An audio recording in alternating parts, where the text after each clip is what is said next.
Okay, good morning प्यारे बच्चों। देखो लास्ट क्लास में हम लोगों ने वेक्टर्स के बारे में पढ़ना शुरू किया था, क्लोनिंग वेक्टर्स। और क्लोनिंग वेक्टर्स में कुछ पॉइंट्स हैं, जैसे कि ओरिजिन साइट, ओआरआई साइट। ठीक है, लास्ट क्लास में हमने हाई कॉपी नंबर या ओआरआई साइट के बारे में बात की थी।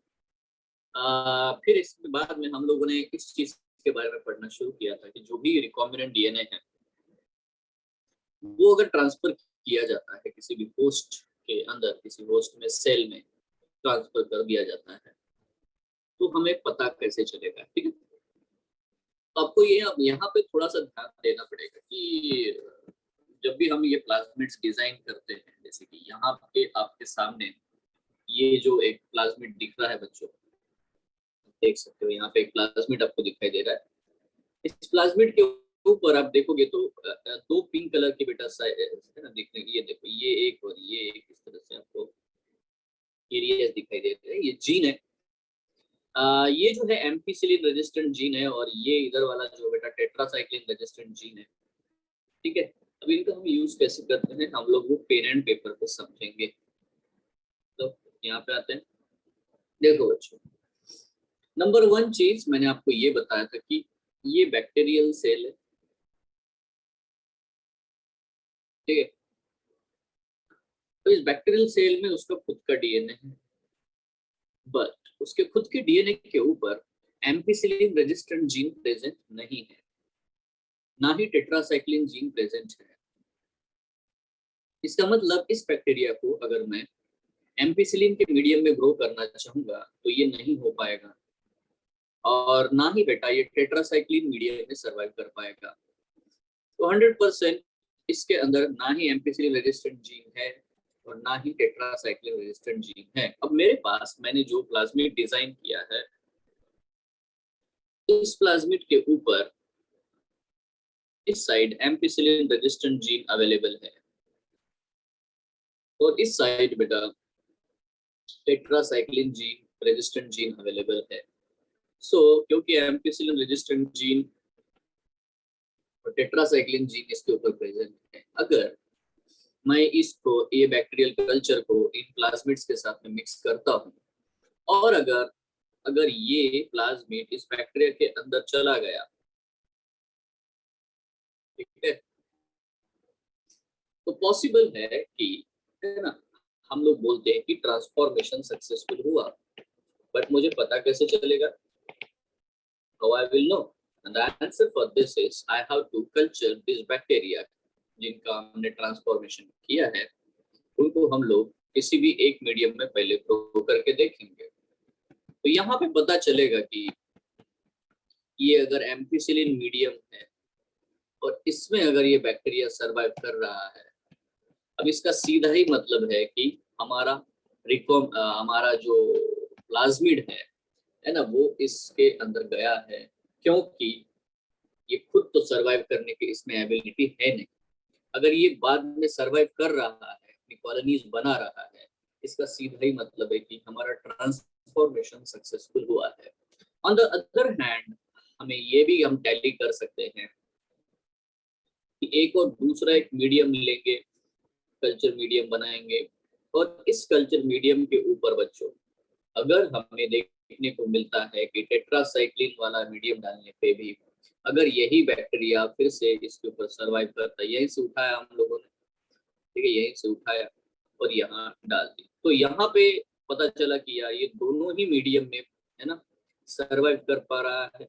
एम्पिसिलिन में भी सरवाइव कर रहा है, टेट्रासाइक्लिन में भी सरवाइव कर रहा है, मतलब हमारा एक्सपेरिमेंट सक्सेसफुल हो चुका है, ट्रांसफॉर्मेशन हो चुका है। बट नाउ द क्वेश्चन है कि ये तो हमने नॉर्मल वाला प्लाज्मिड उसको ट्रांसफर किया, है ना, नॉर्मल वाला प्लाज्मिड को हमने ट्रांसफर किया, नॉर्मल।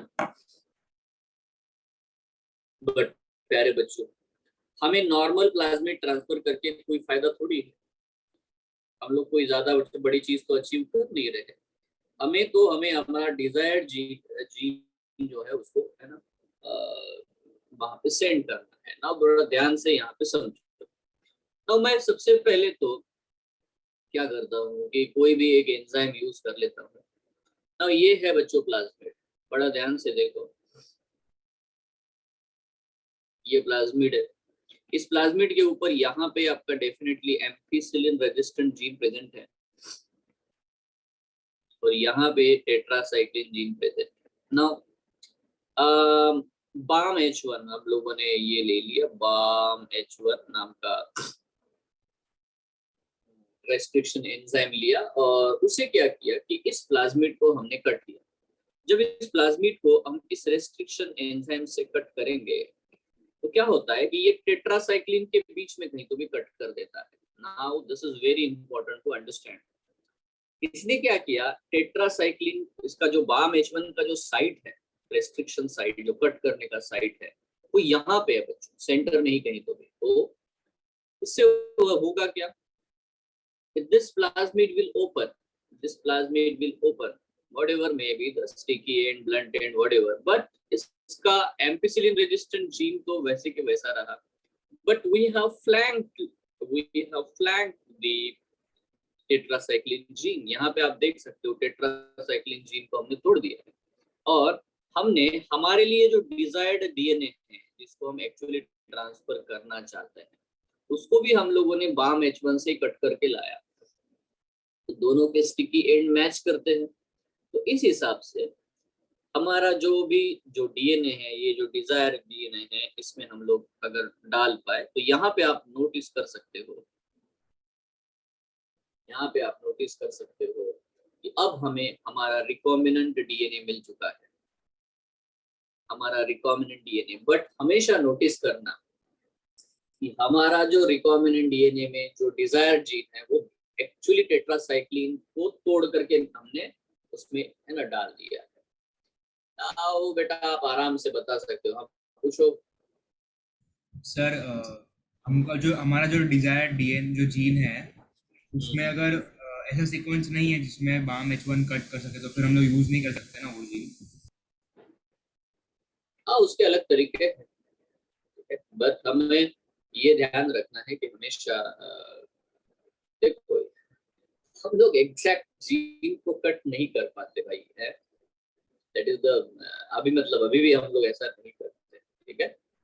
तो एग्जैक्ट जीन का जितना लेते उतना नहीं कर पाते, हम वो डीएनए फ्रैगमेंट ले लेते हैं जहाँ पे वो जीन प्रेजेंट है, समझ रहे हो? मतलब वो ठीक जीन है से बड़ा क्या,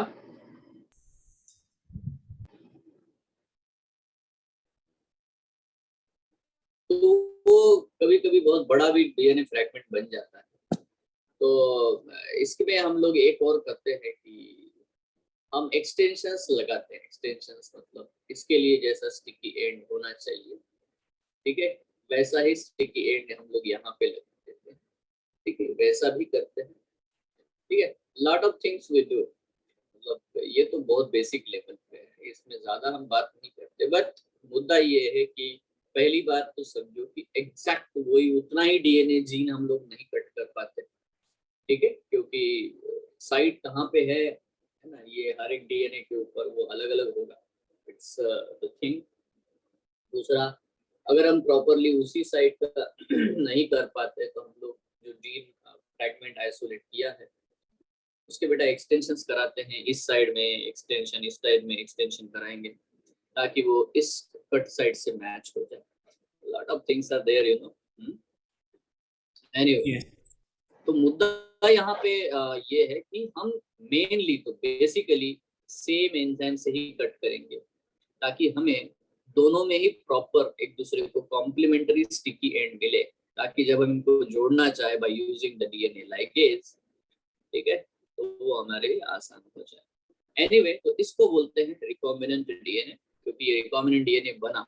बट आपको नोटिस करना है अभी, अब मैं क्या करता हूँ, ये जो भी मेरे पास में अभी बैक्टीरिया है ना, ई कोलाई है, अब देखो यार उसके अंदर तो ये रिकॉम्बिनेंट डीएनए हमारा है नहीं, उसका खुद का मेन डीएनए है।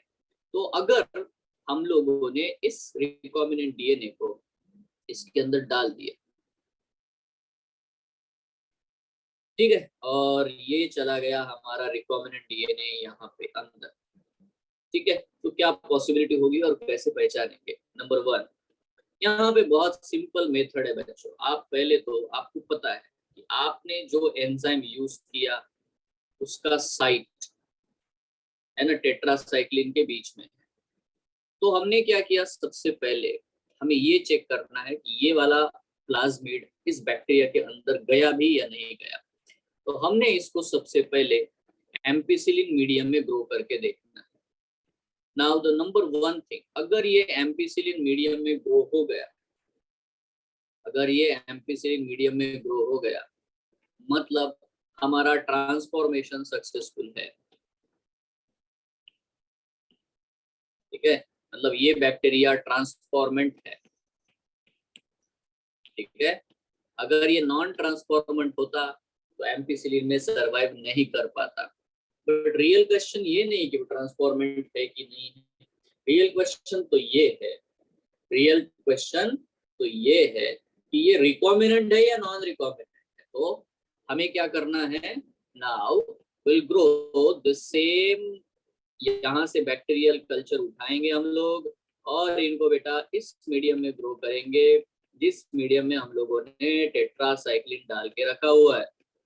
नाउ इसमें से कुछ ले लो, ठीक है, और इसमें डाल दो। नाउ सपोज बेटा ये लग रहा है कि यहाँ पे वो सर्वाइव ही नहीं कर पा रहे हैं, they are not able to survive. इसका मतलब हमने हमारा सक्सेस अचीव कर लिया है, वो रिकॉम्बिनेंट है। ठीक है, बराबर। अगर बेटा अगर आपने एक टेट्रासाइक्लिन प्लेट बनाई है और उस टेट्रासाइक्लिन प्लेट के ऊपर है ना आपने यहाँ से कुछ बैक्टीरिया उठाए जो कि एम्पिसिलिन में सरवाइव कर रहे हैं और वो यहाँ पे भी सरवाइव कर रहे हैं, इसका मतलब वो ट्रांसफॉर्मेंट है बट नॉन रिकॉम्बिनेंट है। ये कैसे पता चला, क्योंकि अगर वो दोनों ही मीडियम में मतलब टेट्रासाइक्लिन में भी सरवाइव कर रहा है एम्पिसिलिन में भी सरवाइव कर रहा है, मतलब वो ट्रांसफॉर्मेंट तो है बट वो ऐसा है, ऐसा वाला है ना, रिकॉम्बिनेंट नहीं है।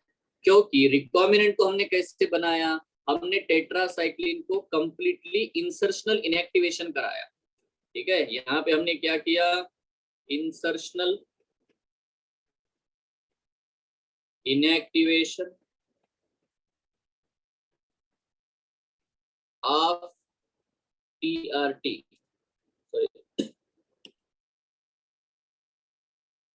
Tetracycline resistant gene. क्योंकि अभी टेट्रासाइक्लिन काम ही नहीं कर रहा है, अगर क्योंकि देखो हमने टेट्रासाइक्लिन वाले जीन को ही तोड़ दिया बीच से, अब वो काम नहीं कर रहा, वो इनएक्टिव हो गया। तो इसका मतलब है कि अगर है ना वो एम्पिसिलिन में सर्वाइव कर रहा है तो ट्रांसफॉर्मेंट है, और उससे निकाल करके आपने टेट्रासाइक्लिन मीडियम में डाला, वहां नहीं सर्वाइव कर पा रहा, इसका मतलब हमारा एक्सपेरिमेंट 100% सक्सेसफुल है। ठीक है, वो होस्ट के अंदर गया भी और हमारे डीएनए को भी लेके गया है, हमारे जीन को भी लेके गया है, इससे ये साबित होता है। इसी को हम सेलेक्टेबल मार्कर कहते हैं। Are you clear everyone? Hello, किसी को डाउट है? बहुत आसान है यार ये। अगर दोनों ही प्लेट के ऊपर सरवाइव कर रहा है, इसका मतलब क्या बच्चों, इसका मतलब है कि ट्रांसफॉर्मेशन हुआ है जरूर बट रिकॉम्बिनेंट नहीं है यार, नॉन रिकॉम्बिनेंट। तो ट्रांसफॉर्मेंट और रिकॉम्बिनेंट है ना, ये दोनों ही हमें इंपॉर्टेंट होते हैं। ठीक है, तो अगर if it is survived on the both the plates, it is a non recombinant but transformant. If it only survives in the ampicillin and do not survive in the tetracycline, it is a transformant with recombinant. ठीक है, is it clear? ठीक है, देखो हम ampicillin का भी insertional inactivation कर सकते हैं। ठीक है, अगर हम एम्पिसिलिन का ऐसा करते हैं तो टेट्रासाइक्लिन को हमें इंटैक्ट रखना पड़ेगा, किसी एक को इंटैक्ट रखना पड़ेगा, दूसरे को बेटा फ्लैंक करेंगे हम लोग। अगर सपोज मैंने एम्पिसिलिन का इंसर्शनल इनएक्टिवेशन किया होता तो फिर हम लोग पहले देखते कि वो टेट्रासाइक्लिन में सर्वाइव हो रहा है कि नहीं, है ना, और वो टेट्रासाइक्लिन में सर्वाइव हो रहा है तो उस समय हम बोलते कि हाँ भैया ट्रांसफॉर्मेशन हुआ है। ठीक है, और देन मैं एम्पिसिलिन मीडियम पे डाल के देखता और उसमें भी अगर वो सर्वाइव नहीं हो रहा है तो इसका मतलब हमारा एक्सपेरिमेंट सक्सेसफुल हुआ। तो हम किसी भी एंटीबायोटिक को इंसर्शनल इनएक्टिवेशन के लिए चुन सकते हैं। जरूरी नहीं कि इसी को चुनना है, एक एग्जाम्पल हमने यहाँ पे लिया। आपको सबको क्लियर है बच्चों? यस, हेलो,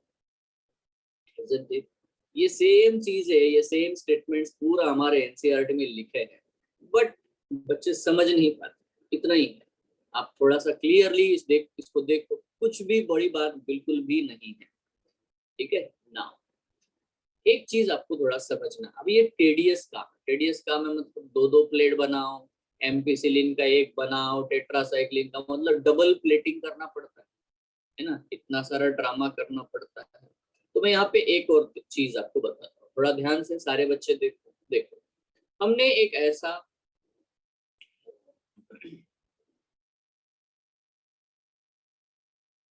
प्लाज्मिड डिजाइन किया, बहुत सारे अलग अलग प्लाज्मिड है ना, इसके ऊपर यहाँ पे हमने एम्पिसिलिन रेजिस्टेंट जीन रखा, ठीक है। बट इस साइड में हमारे पास में एक जीन है जिसका नाम है बेटा लैक जेड। अब आपने लैक जेड के बारे में पढ़ा है, लैक जेड क्या करता है बताओ? Lac Z is a gene which produces beta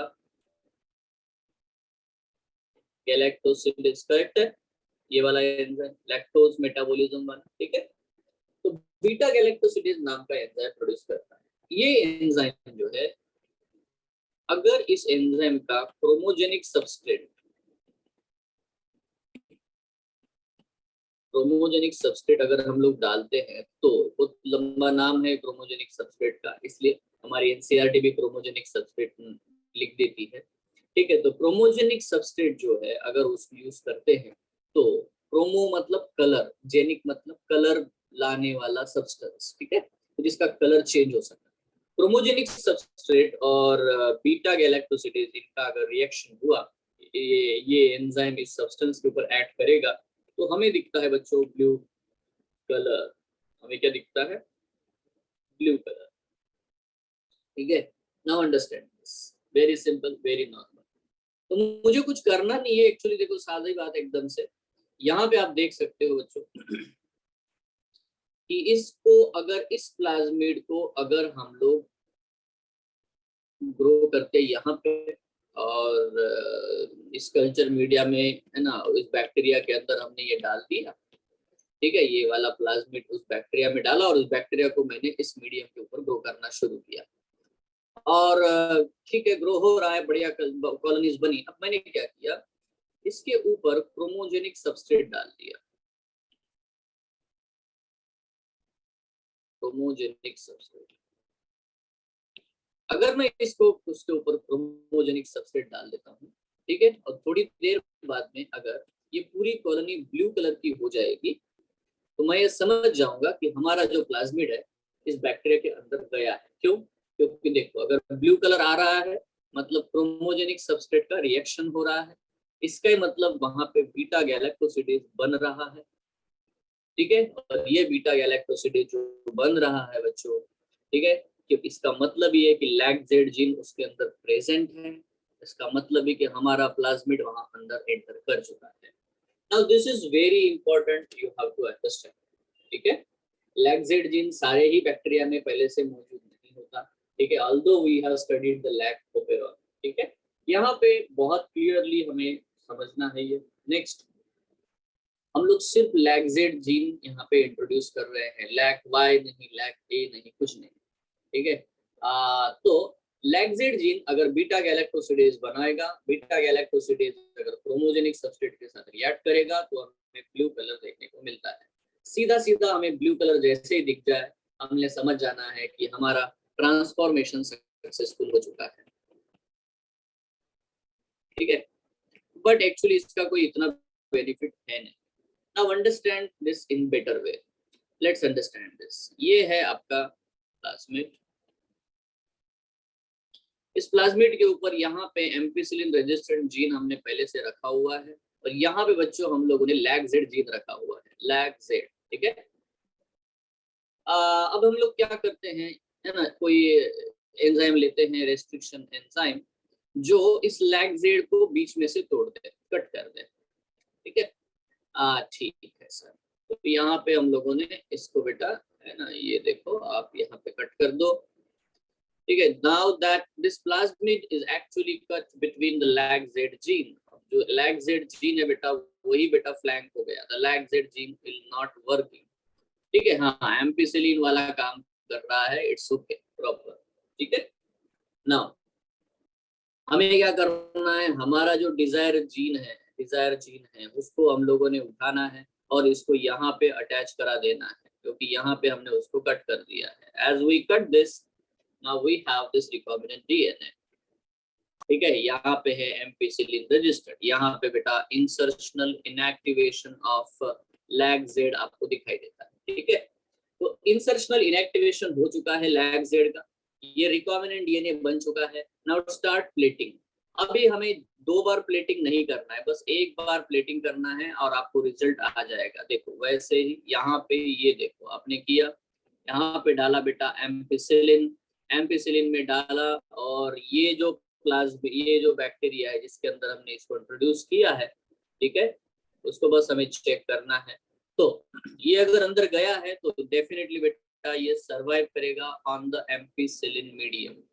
ampicillin medium में सरवाइव कर रहा है, इसका मतलब हमारा प्लाज्मिड इस बैक्टीरिया के अंदर चला गया है, ये साबित हो गया। Isn't it? हेलो, यस और नो? यस है ना।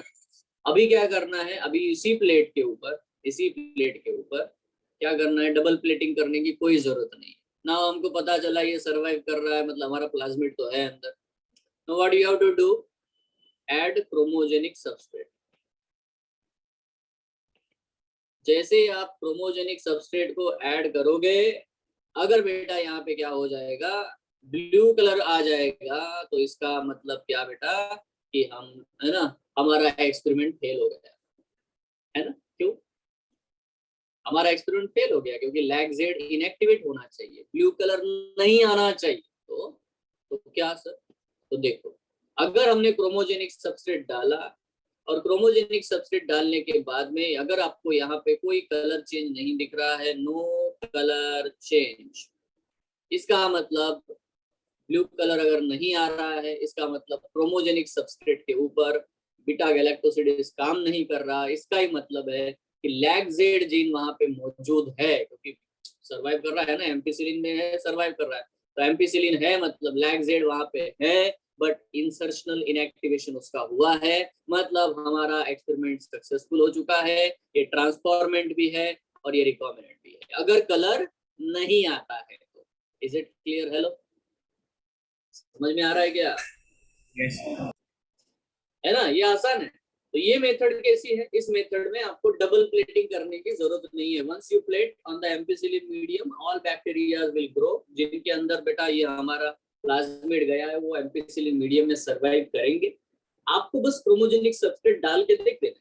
तो क्रोमोजेनिक सबस्ट्रेट डाल के देखने के बाद आपको दिखाई देगा कि यार ये तो कोई कलर चेंज ही नहीं कर रहा है, इसका मतलब लैग जेड जीन ना काम नहीं कर रहा है, हमारा एक्सपेरिमेंट सक्सेसफुल हो चुका है और हमारा जो डिजायरेबल डीएनए है, रिकॉम्बिनेंट डीएनए है, वो वहां पे चला जा चुका है। मतलब अब ये होस्ट बैक्टीरिया जो है वो ट्रांसफॉर्मेंट भी है और रिकॉम्बिनेंट बैक्टीरिया है।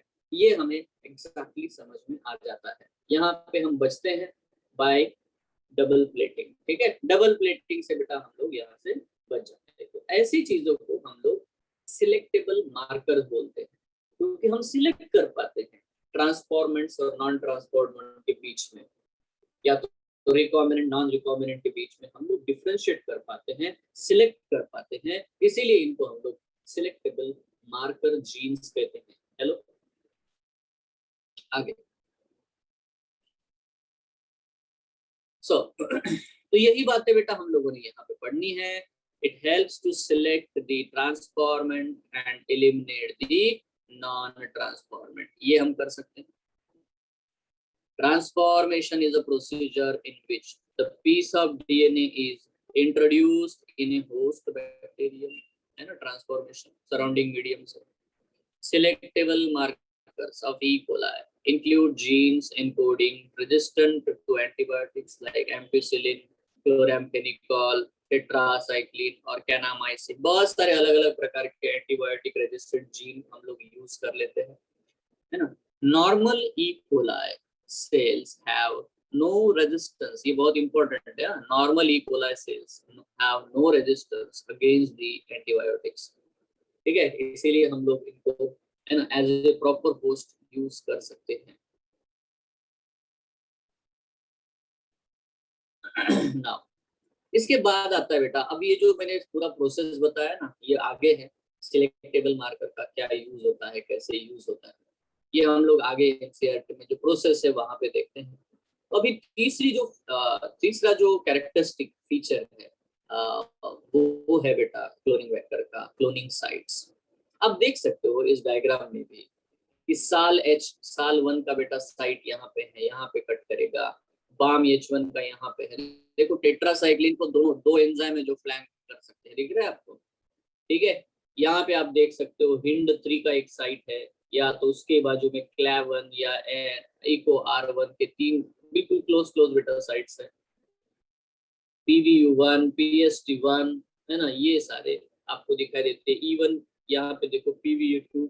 तो ऐसे अलग अलग प्रकार के बेटा रेस्ट्रिक्शन एंजाइम्स के साइट इसके ऊपर, इस प्लाज्मिड के ऊपर प्रेजेंट है।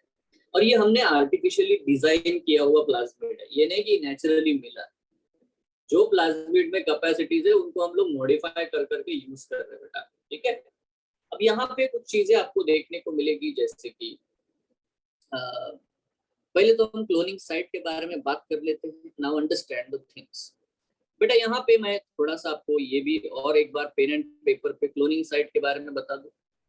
देखो थोड़ा सा ध्यान से देखना। मान लेते हैं कि ये मेरे पास एक प्लाज्मिड है,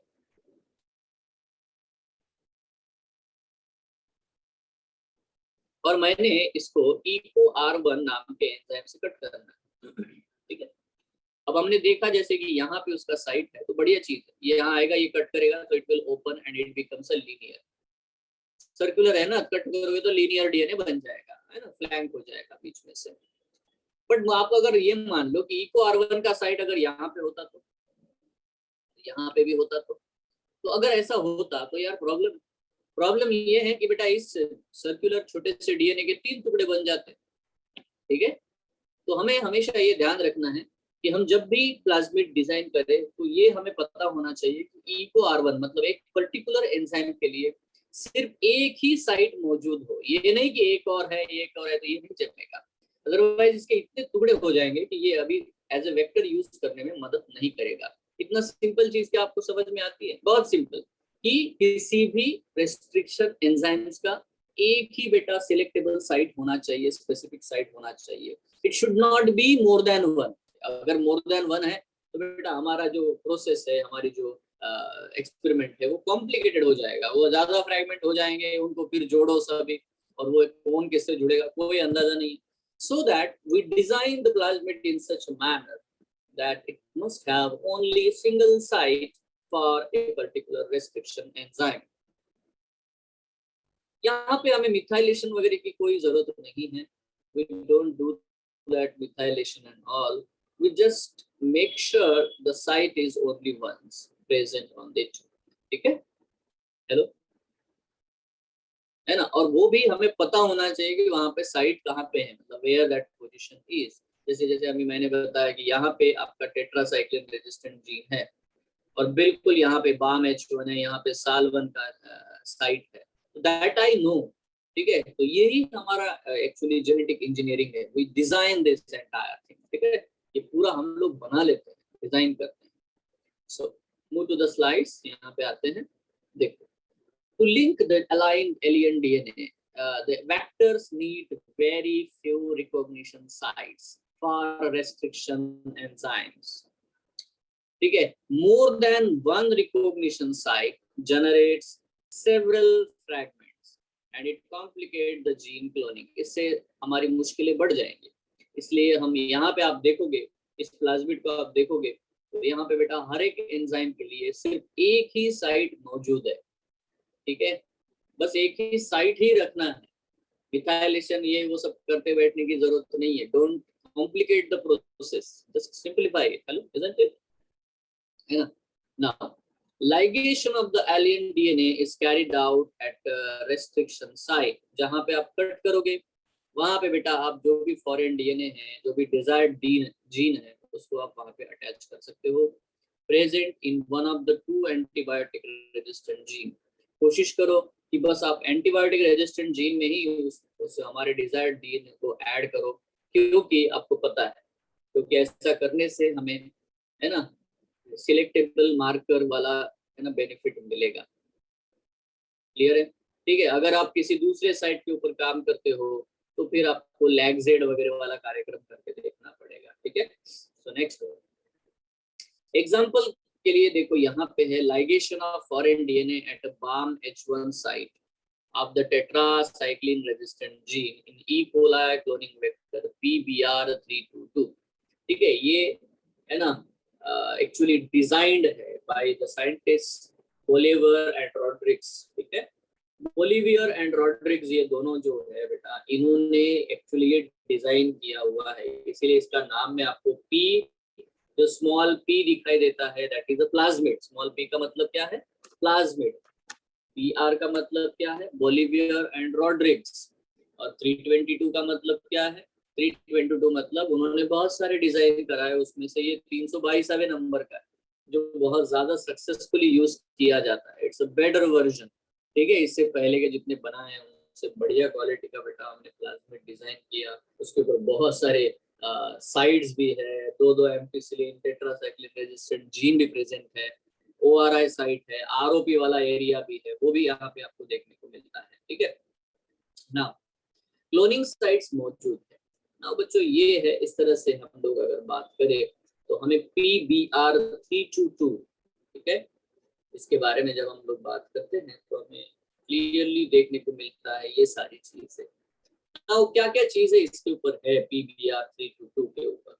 एक तो रेस्ट्रिक्शन साइट्स है, HIND3 का साइट है, EcoR1 का है, BAMH1 का है, SAL1, PVU2, PST1, CLA1, ये अलग अलग रेस्ट्रिक्शन एंजाइम के लिए एक एक साइट बेटा इसके ऊपर मौजूद है। दूसरा, इसके पास है ORI साइट। ORI साइट है इसीलिए ये बहुत ही बढ़िया चीज है। इसका कॉपी नंबर भी अच्छा है, पता है, ये प्लाज्मिड का कॉपी नंबर भी बढ़िया है। ठीक है, बहुत ज्यादा कॉपीज ये बनाता है, मैंने लास्ट क्लास में समझाया था कॉपी नंबर क्या है। ठीक है, दूसरी बात, यहाँ पे एंटीबायोटिक रेजिस्टेंट जीन भी प्रेजेंट है, एम्पिसिलिन रेजिस्टेंट, टेट्रासाइक्लिन, ये सिलेक्टेबल मार्कर से बेटा दोनों के दोनों। और एक चीज अगर आप देखोगे तो यहाँ पे आपको देखने को मिलता है ROP साइट। अब ये ROP साइट क्या है, थोड़ा ध्यान से समझो। देखो, प्लाज्मिड में ORI है, मतलब डीएनए को रेप्लिकेट करने की क्षमता उसमें खुद में है, अपने आप को सेल्फ रेप्लिकेट करने की। बट जब भी कोई डीएनए रेप्लिकेट करना चाहता है तो उसको चाहिए उसका डीएनए पॉलीमरेज, उसके हेलिकेज, गायरेज, ये सारे प्रोटीन्स, एंजाइम्स। ठीक है, तो इसी प्लाज्मिड के पास ये भी क्षमता है कि वो जो रेप्लिकेशन के लिए जो प्रोटीन्स चाहिए होते हैं वो प्रोटीन्स भी ये खुद बना लेता है अपने लिए। तो ये ROP होता है, R मतलब रेप्लिकेशन, ठीक है, ऑपरेशन, O मतलब ऑपरेशन और P मतलब प्रोटीन। ठीक है, now that region codes for the proteins involved in the replication of the plasmid। ठीक है, तो that is what the point we have to understand। ठीक है, रेप्लिकेशन ओरिजिन मतलब रेप्लिकेशन को ओरिजिन के लिए लगने वाले या रेप्लिकेशन ऑपरेशन के लिए लगने वाले जितने भी प्रोटीन्स है वो सारे प्रोटीन बेटा ये वाला जो जीन है ROP वाला सीक्वेंस वहां पे है वो सब बना लेता है। So that is the thing we have to understand regarding this PBR322। अब ये इसके अलावा बहुत सारे अलग अलग प्रकार के प्लाज्मिड है, ठीक है, ये एकमात्र नहीं। So what is the small p? ठीक है, तो small p क्या रिप्रेजेंट करता है? तो it's a small p represent the plasmid। ठीक है, नाउ अब सबसे पहला एक और क्वेश्चन मैं पूछता हूँ, क्या बेटा ये प्लाज्मिड जो हमने डिजाइन किया हुआ है क्या ये किसी भी बैक्टीरिया को सूट करता है क्या? We have designed it perfectly and is it for all the bacteria? So answer is no। Answer is no। अब ये होस्ट स्पेसिफिक भी है, मतलब एक पर्टिकुलर होस्ट में अच्छे से काम करेगा, और वो होस्ट कौन है ऊपर लिखा हुआ है, it's E. coli cloning vector, आपको दिखाई दे रहा है? ठीक है, ये कौन से बैक्टीरिया के लिए बना है? एक्चुअली इश्चेरिचिया कोलाई नाम के बैक्टीरिया के लिए बनाया गया है। ठीक है, एक्चुअली उसके अंदर एक प्लाज्मिड है, उसको हमने बहुत अच्छे से मॉडिफाई किया है, इसका ये भी मीनिंग होता है। बट क्योंकि उसके अंदर का प्लाज्मिड तो उसी के अंदर अच्छे से काम करता है। मैं आपको मजेदार एक बात बताता हूँ कि हम लोगों ने वो है ना बोयर के बारे में मैंने आपको बताया था, साल्मोनेला टाइफी मीटियोग्रे। उन्होंने सबसे पहला ट्रांसफॉर्मेशन जो रिकॉम्बिनेंट डीएनए बनाया था वो साल्मोनेला टाइफी में डाल दिया था। बट प्रॉब्लम ये है कि Salmonella typhimurium is not a good vector, good host. उसके अंदर है ना ये प्लाज्मिड जल्दी ज्यादा रेप्लिकेट नहीं कर पाते, वो हिंड्रेंस क्रिएट करता है Salmonella typhimurium, so that bacteria is not a good host. इसीलिए फिर उसको वापस निकाला, ठीक है, प्लाज्मिड को, है ना, जीन को, और उसको फिर बेटा बैक्टीरिया से निकाल करके ई कोलाई में डाल के देखा तो हाँ ई कोलाई में बड़ी तेजी से रेप्लिकेट कर रहा था। So anyway, so this is very very simple thing we have to understand. Hello, so E coli cloning vector जो है ना, एक होस्ट है। तो यहाँ पे बेटा हमें बात करनी है, अभी तो बैक्टीरिया के बारे में बात कर ली, सारी बातें कर ली। अब क्वेश्चन आता है ना, ये देखो क्लोनिंग वेक्टर जो है ना, उसमें उसके बारे में जब भी हम लोग बात करें तो ये जो चीज है ना, ये एनसीईआरटी में है, जो अभी मैंने आपको पूरा समझाया था सिलेक्टेबल मार्कर के बारे में। यहाँ पे सीधा सीधा लिखा है कि recombinant plasmids loss tetracycline resistance due to insertion of foreign DNA, but they can be selected out from non-recombinant ones by plating the transformant on ampicillin medium। तो मैंने यही करके दिखाया, अगर मैंने टेट्रासाइक्लिन का फ्लैंकिंग किया, उसका इंसर्शनल इनएक्टिवेशन किया, ठीक है, और उसको मैंने एम्पिसिलिन मीडियम पे ग्रो किया, और वहां पे अगर वो ग्रो हो जाता है, जैसे कि यहाँ पे आपको दिखाई दे रहा है एम्पिसिलिन मीडियम में ग्रो हो गया, इसका सीधा ही मतलब है कि हमारा ट्रांसफॉर्मेशन सक्सेसफुल हो चुका है।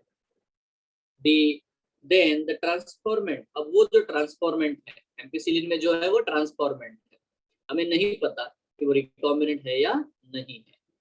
Then the transformants are transferred on the tetracycline medium.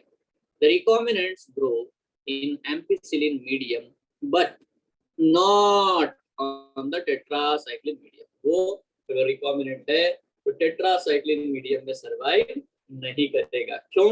क्योंकि हमने टेट्रासाइक्लिन के जीन को इनएक्टिवेट कर दिया है, क्योंकि हमारा डिजायर्ड जीन टेट्रासाइक्लिन को फ्लैंक करके ही डाला गया है, ठीक है। अगर नॉन रिकॉम्बिनेंट है, but non recombinants grow on medium containing both the antibiotics, ये चीज अभी मैंने बताई आपको, दोनों में सर्वाइव कर गया, मतलब हमारा ट्रांसफॉर्मेशन हो चुका है बट रिकॉम्बिनेंट नहीं गया। एम्पिसिलिन में सर्वाइव कर गया और टेट्रासाइक्लिन में मर गया, तो समझ जाओ कि हमारा जो प्लाज्मिड है वो रिकॉम्बिनेंट भी है, ट्रांसफॉर्मेंट भी है, ठीक है। नेक्स्ट वन,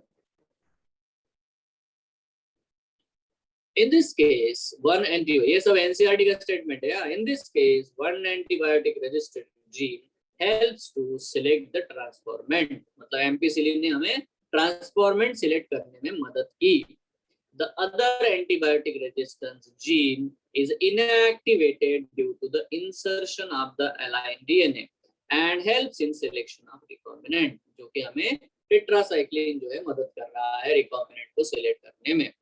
बट ये कहता है आगे हमारे एनसीईआरटी का, कहते हैं देखो, selection of recombinants due to inactivation of antibiotics requires simultaneous plating on two plates, दो बार दो प्लेटिंग करना पड़ता है, having different antibiotics.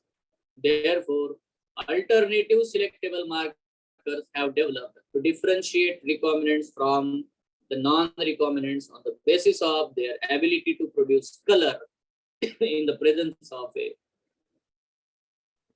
chromogenic substrate, ठीक है। तो मैंने दोनों मेथड आपको समझाई बच्चों, क्रोमोजेनिक सबस्ट्रेट वाली भी मेथड आपको मैंने बताई है ना, और ये वाली जो मेथड है उसको भी मैंने आपको बताया कि हाउ इट वर्क्स, है ना, कैसे वर्क करता है ये, ठीक है।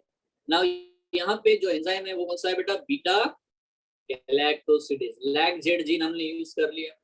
Recombinant DNA is inserted within the coding sequence of the enzyme LAGZ, beta galactosidase.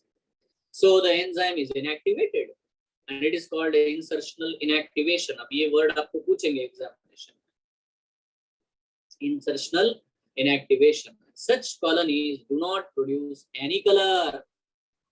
अगर insertional inactivation successful हो गया तो कोई कलर ना दिखेगा. And these are identified as a recombinant colonies. इन्हीं को मैं recombinant बोलूँगा. If the plasmid in bacteria have a no and insert, it gives blue color.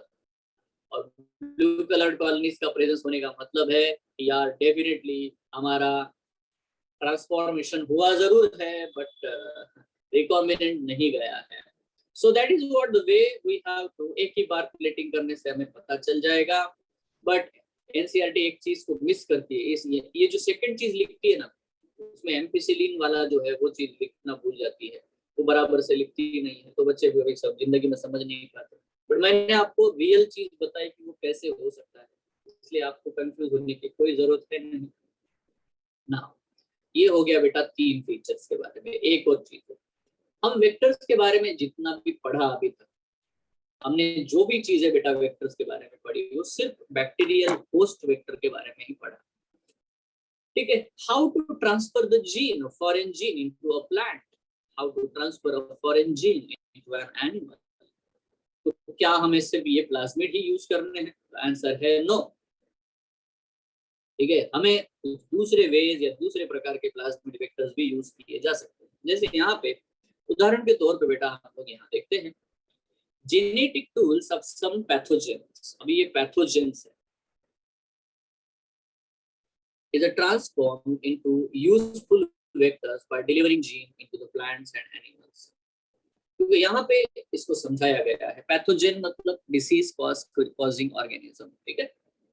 जो डिसीज कॉज कर सकता है उसी को बेटा हम लोग एज ए वेक्टर यूज कर लेते हैं. ठीक है. नाउ यहाँ पे आप देख सकते हो एग्रोबैक्टीरियम टुमिफेशियंस नाम का बैक्टीरिया है.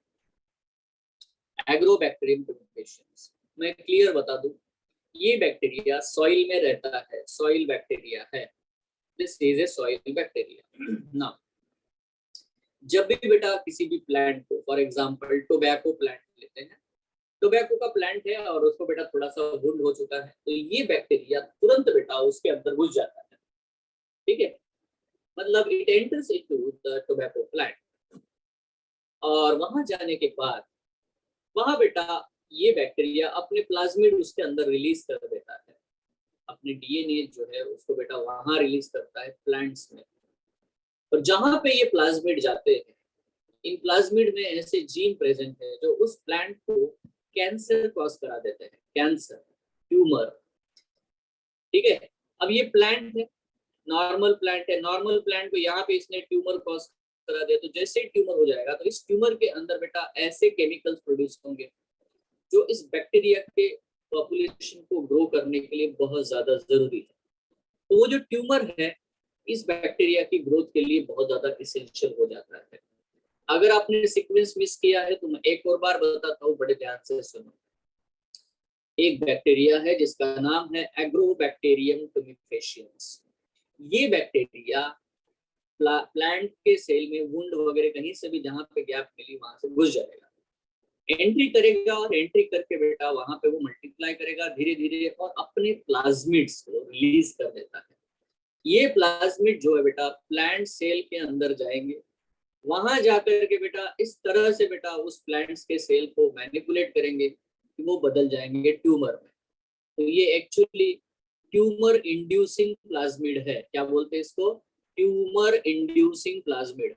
इसलिए आपको वर्ड ये देखने को मिलेगा टी.आई. Plasmid, Ti. प्लाज्मिड. ठीक है. Tumour inducing plasmid. अब ये ट्यूमर इंड्यूसिंग प्लाज्मिड जब टोबैको प्लांट में जाएगा तो वहां पे बेटा उसको ट्यूमर कॉज कराएगा और अपने केमिकल्स प्रोड्यूस करने को मजबूर करेगा. अब ये नेचुरली होता है, हम लोग उसको बताते नहीं ऐसा करो, वो पहले से हो रहा है ना. जैसे ही हमारे ध्यान में आया, अरे ये तो बैक्टीरिया बढ़िया है, एकदम बढ़िया, क्यों? इसको कुछ बताना नहीं पड़ता, ये खुद ही चला जाता है उसके अंदर. अच्छी बात है. हमने क्या किया, इस बैक्टीरिया को कल्चर किया, कल्चर करके इसके टी.आई. प्लाज्मिड जो है उनको निकाला, उनको निकाल करके उसकी पैथोजेनिसिटी खत्म कर दी. बट उसकी जो है ना इन्फेक्शन की जो एक्टिविटी है, इंसर्शनल एक्टिविटी, वो वाली हमने उसकी बरकरार रखी। तू जाएगा जरूर, इस बार तू जाएगा जरूर, इन्फेक्शन करेगा जरूर, बट मेरा डीएनए लेके जाएगा, मैं जो डीएनए दूंगा वो लेके जाएगा, वहां जाके ट्यूमर नहीं कॉज करने का, वहां जाके मैं जो जीन दूंगा वही लेके जाने का है। ठीक है, तो what we have done, we have actually modified the Ti plasmid. ठीक है, उसी टीआई प्लाज्मिड को उसी बैक्टीरिया में डालते हैं और वो बैक्टीरिया का इन्फेक्शन प्लांट को करा देते हैं, और प्लांट में बेटा आराम से ये हमारा ट्रांसफॉर्मेंट जो है रिकॉम्बिनेंट डीएनए पहुंचा के दे देता है। See how we did it. Hello, ये समझ रहे हैं, समझ रहे हो कहानी, है ना? So Yes. Agrobacterium tumefaciens, pathogen many dicot plant, बहुत सारे डाइकॉट प्लांट को ये ट्यूमर कॉज कराता है। Can deliver a piece of DNA, उसको टीडीएनए बोलते हैं। टीडीएनए मतलब tumour, T for tumour, tumour DNA, तो TDNA to transform normal plant cell into a tumour, वो ट्यूमर में कन्वर्ट कर देता है। These tumor cells produce the chemicals required by the pathogen. Now, हम लोग क्या बोलते हैं, tumour inducing TI plasmid of Agrobacterium tumefaciens is modified, हमने उसको मॉडिफाई किया इनटू ए क्लोनिंग वेक्टर, बढ़िया से उसका क्लोनिंग वेक्टर बनाया, विच इज नॉट पैथोजेनिक। अब उसकी पैथोजेनिक जो इन्फेक्शन कॉज करने की, जो मतलब डिसीज कॉज करने की एबिलिटी हमने खत्म करा दी, है ना? प्लांट्स को अब डिसीज तो नहीं होगा, but it's able to use the mechanism of deliver genes of interest into the plant। बस इसको हमने हमारा पोस्टमैन बना दिया, समझ लो कि जा भैया, तू जाता तो है ही ना, उसके घर तक जा ही रहा है ना, तो ये सामान लेके जा, तो अपना सामान यही रख, मैं संभालता हूँ, मैं जो दूंगा वो लेके जाने का है। ठीक है, so that is the way we transfer the gene into many dicot plants। ये बहुत बढ़िया वेक्टर है बेटा हमारे लिए, एग्रोबैक्टीरियम टुमिफेशियंस प्लांट्स में, प्लांट्स के लिए बहुत बढ़िया चीज है, बहुत बढ़िया चीज। ठीक है, अब आते हैं, है ना, एनिमल्स के बारे में बात करते हैं। वैसा ही जैसे वहां पे हमारी इधर भी है रिट्रोवायरसेस। रिट्रोवायरसेस खास करके बेटा आरएनए वायरसेस होते हैं। रिट्रोवायरस जो होते हैं ना वो आरएनए वायरस होते हैं, और बहुत सारे रिट्रोवायरस, इवन ये कोविड वाला भी वैसा रिट्रोवायरसेस है, मतलब आरएनए वायरस है जो अंदर जाकर के पहले डीएनए बनवा लेते हैं। तो सेम थिंग हम लोग यहाँ पे देखते हैं, retrovirus in animals can transform normal cell into the cancerous cells. तो वो भी बेटा कैंसर कॉज करा सकते हैं।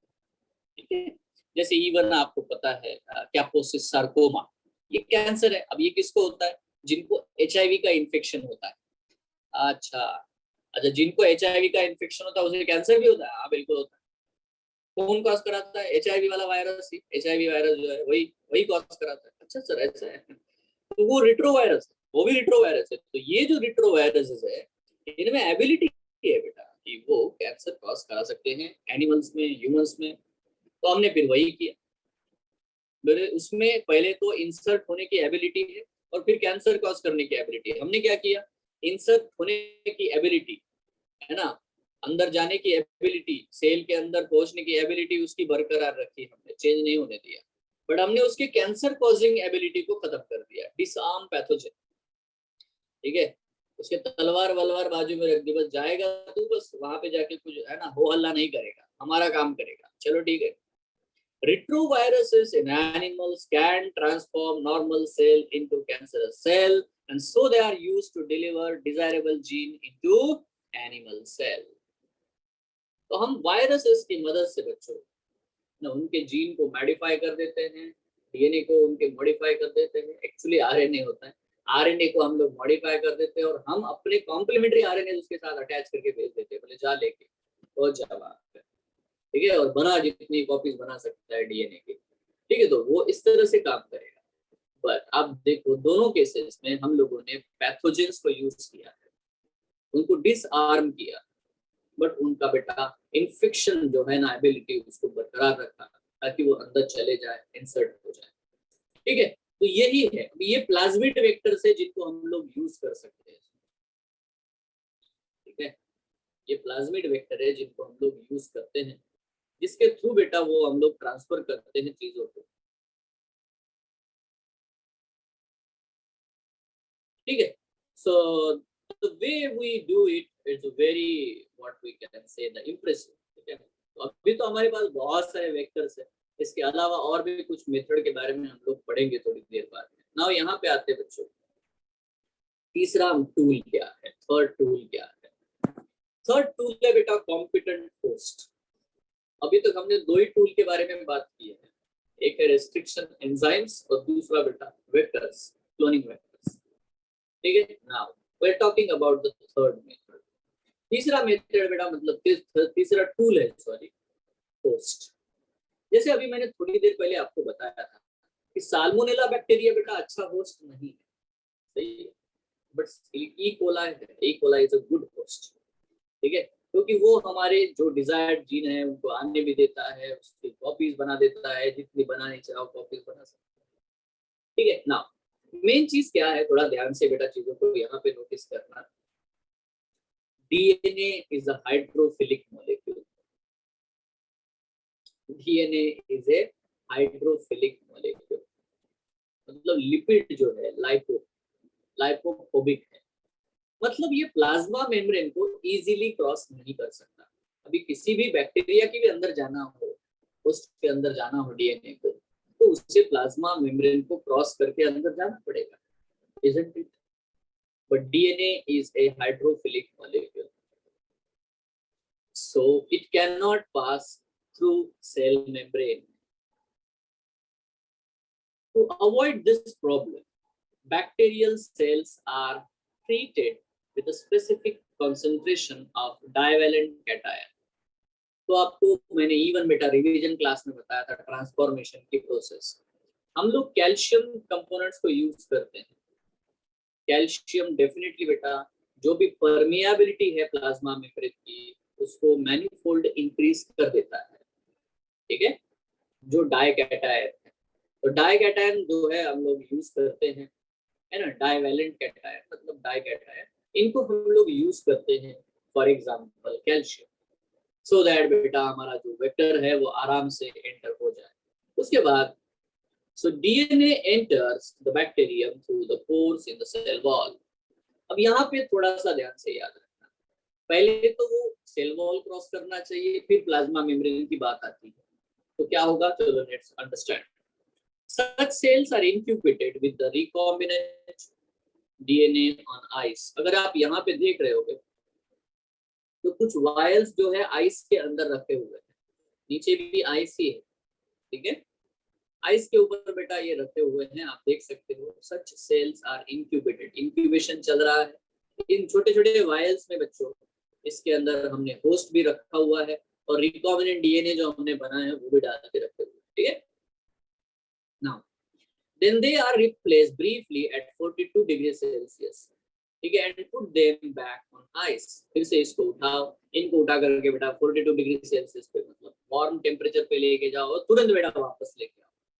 तो क्या होता है, ऐसा बार बार करने से इनको मिलता है हीट शॉक. तो हीट शॉक की वजह से बेटा इनके सेल वॉल्स में आ जाती है क्रैक्स. ठीक है, and put them back on ice. This enables the bacteria to take up the recombinant DNA. आपको समझना है कि देखो आपने कैल्शियम के साथ उसको रखा हुआ है तो प्लाज्मा मेम्ब्रेन बहुत ज्यादा परमेबल हो चुका है, नो प्रॉब्लम एट ऑल. आपने क्या किया, आपने उसको बार बार हीट शॉक देख रहे हो, एकदम बेटा 0 डिग्री सेल्सियस माइनस पे लेके जा रहे हो, फिर 42 डिग्री पे, फिर माइनस पे, फिर 40. तो यार वो सेल वॉल जो है वो क्रैक हो जाता है, वो टेम्परेचर फ्लक्चुएशन की वजह से उसमें बड़े बड़े क्रैक्स आ जाते हैं. एंड सो दैट हमारा जो प्लाज्मिड है वो उसको अगर कहीं मौका मिला किसी क्रैक में तो वो घुस जाएगा.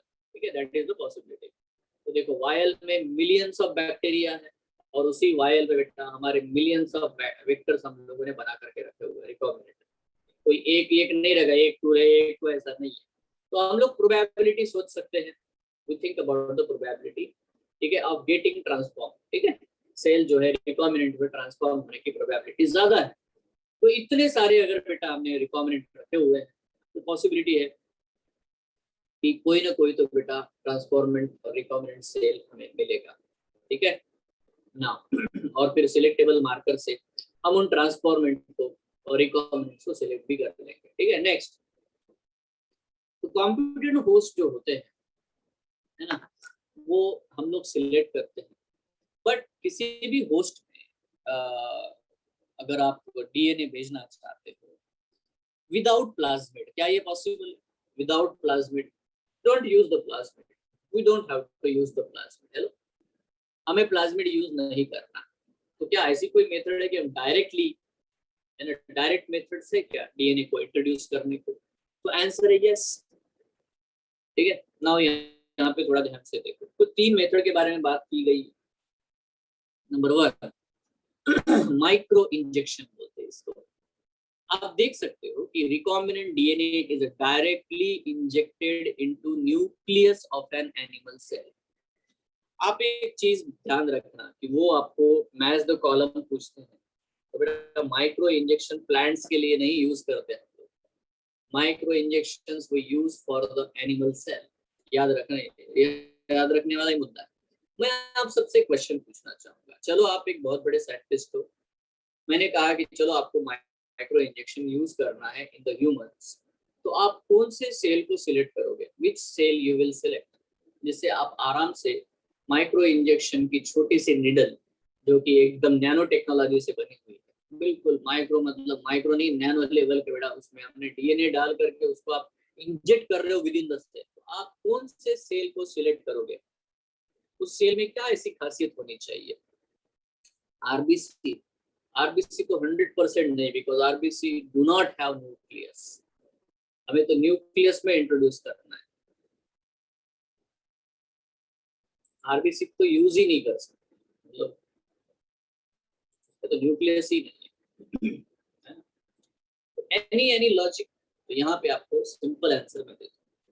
देखो, the cell must be the largest cell that we can handle, you know. Hello, आप देख रहे हो यहाँ पे होल्डिंग पिपेट होता है, होल्डिंग पिपेट से आप उस सेल को होल्ड कर सको, इतना बड़ा तो सेल होना चाहिए। Now can you give the answer? Human beings में अगर हम लोग, इसके 2 पर्पस भी है, पहला तो वो हैंडल भी होना चाहिए, ठीक है, और उसमें दूसरा है कि उससे कोई नया जनरेशन, तो हम लोग समझते हैं, यहाँ ध्यान देना कि we always use the egg cell oocyte. Why? Because egg cell is oocyte is the largest cell of any animal, sexually reproducing animal का तो largest cell oocyte होता है, isn't it? Hello, है ना? तो हम लोग बेटा जब भी माइक्रो इंजेक्शन यूज करते हैं तो उसमें यूज करते हैं बेटा एग सेल, रिमेंबर दिस, है ना?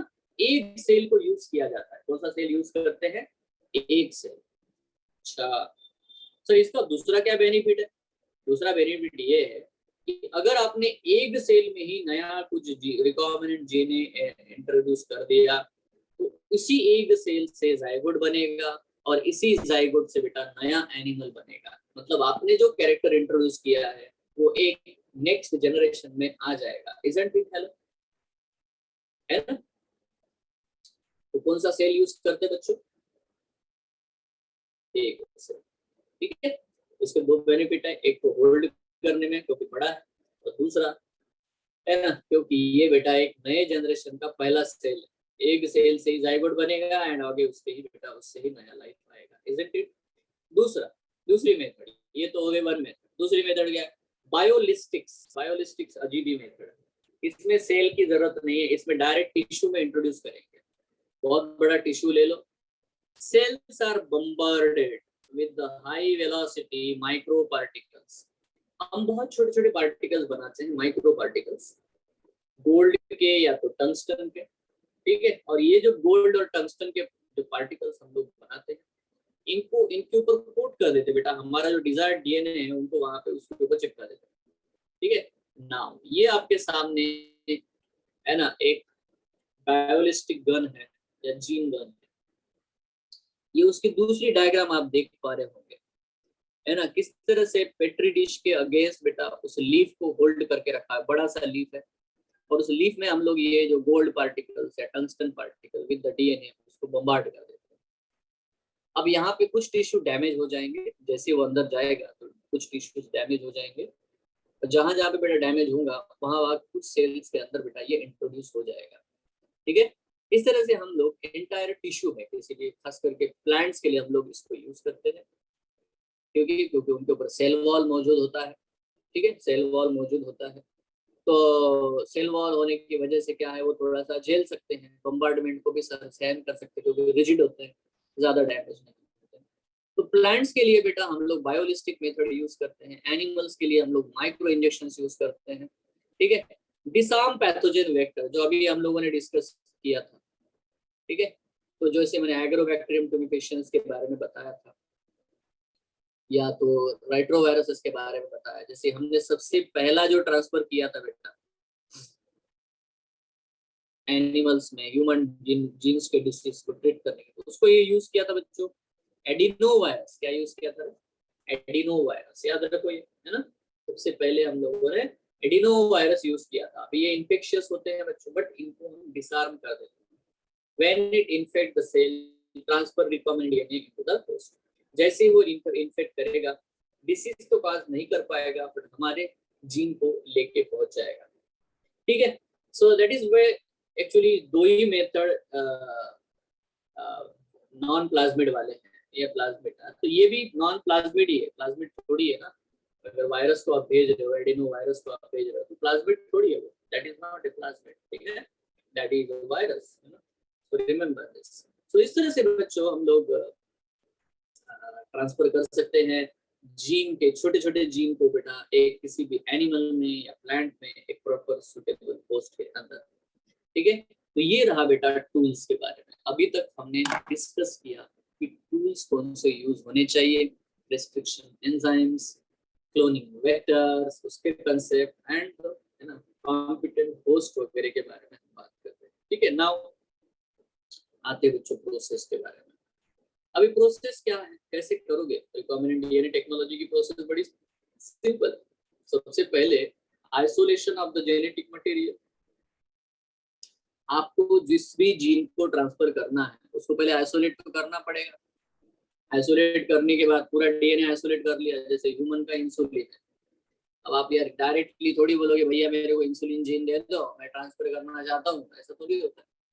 आपको पहले तो ह्यूमन सेल से पूरा एंटायर उसका डीएनए निकालना पड़ेगा, जेनेटिक मटेरियल जीनोम आइसोलेट करना पड़ेगा, so that you have to do, you know. उसके बाद cutting of the DNA at a specific locations. एक पर्टिकुलर लोकेशन के बेटा उनको कट करना पड़ेगा, मतलब ये हमें श्योर करना पड़ेगा कि हमारा जो डिजायर जीन है वो कहाँ पे प्रेजेंट है, ठीक है।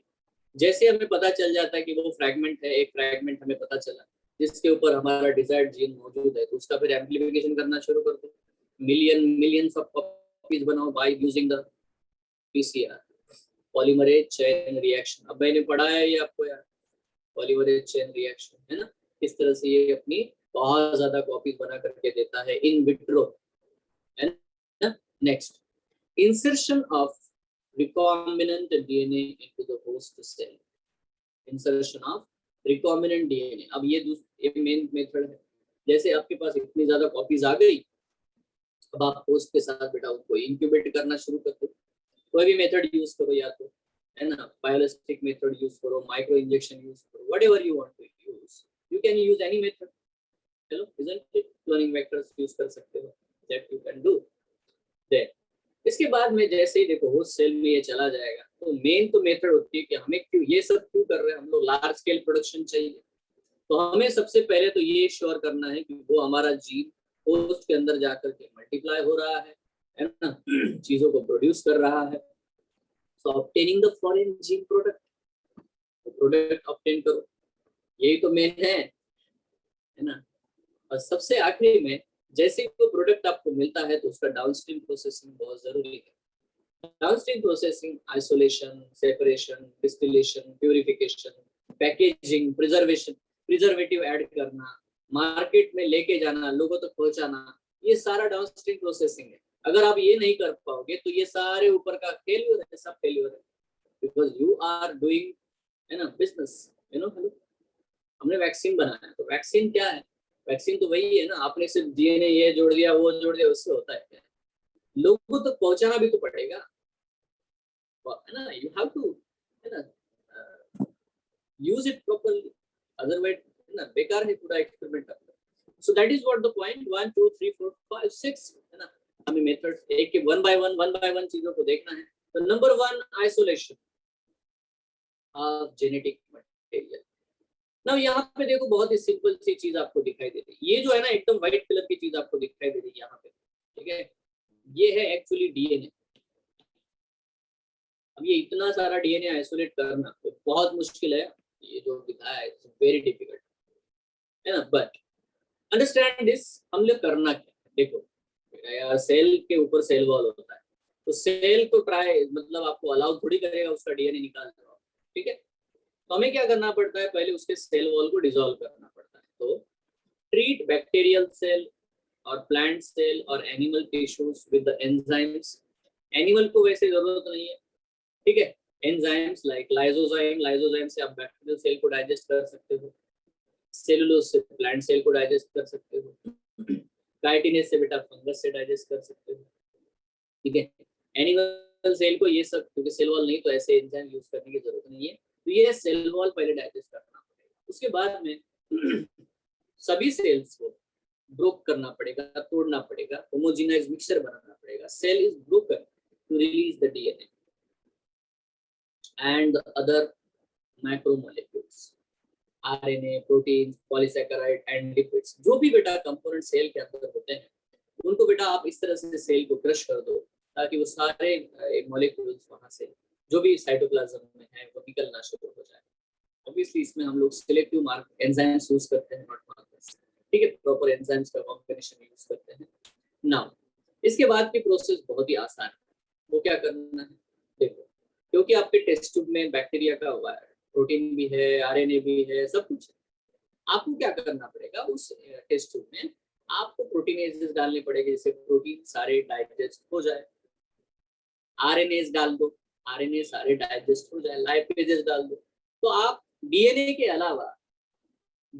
अलावा सारी बाकी चीजों को एंजाइम डाल डाल करके डाइजेस्ट करके खत्म कर दो, तो उस टेस्ट ट्यूब में बचेगा क्या, only DNA, isn't it. Hello, आपने क्या किया, एंजाइम डाल डाल के सारे जो भी मॉलिक्यूल्स है अलग अलग प्रकार के सबको डाइजेस्ट करा दिया, तो यहाँ पे बचेगा क्या, obviously only DNA will remain, ठीक है। उस सॉल्यूशन में आपको सिर्फ डीएनए देखने को मिलेगा, मतलब जो उसके साथ हिस्टोन्स होते हैं वो आपने डाइजेस्ट करा दिया सब कुछ। Now RNA is removed by treating with the ribonuclease, proteins are removed by the treating with the proteases, other molecules are removed by the appropriate enzymes, ठीक है, तो हम लोग अप्रोप्रिएट डाइजेस्टिव एंजाइम्स यूज करके इस तरह से। अभी यहाँ पे ये चीज आपके लिए एग्जाम के लिए इंपॉर्टेंट है, ये वाला पॉइंट, ठीक है, व्हेन chilled ethanol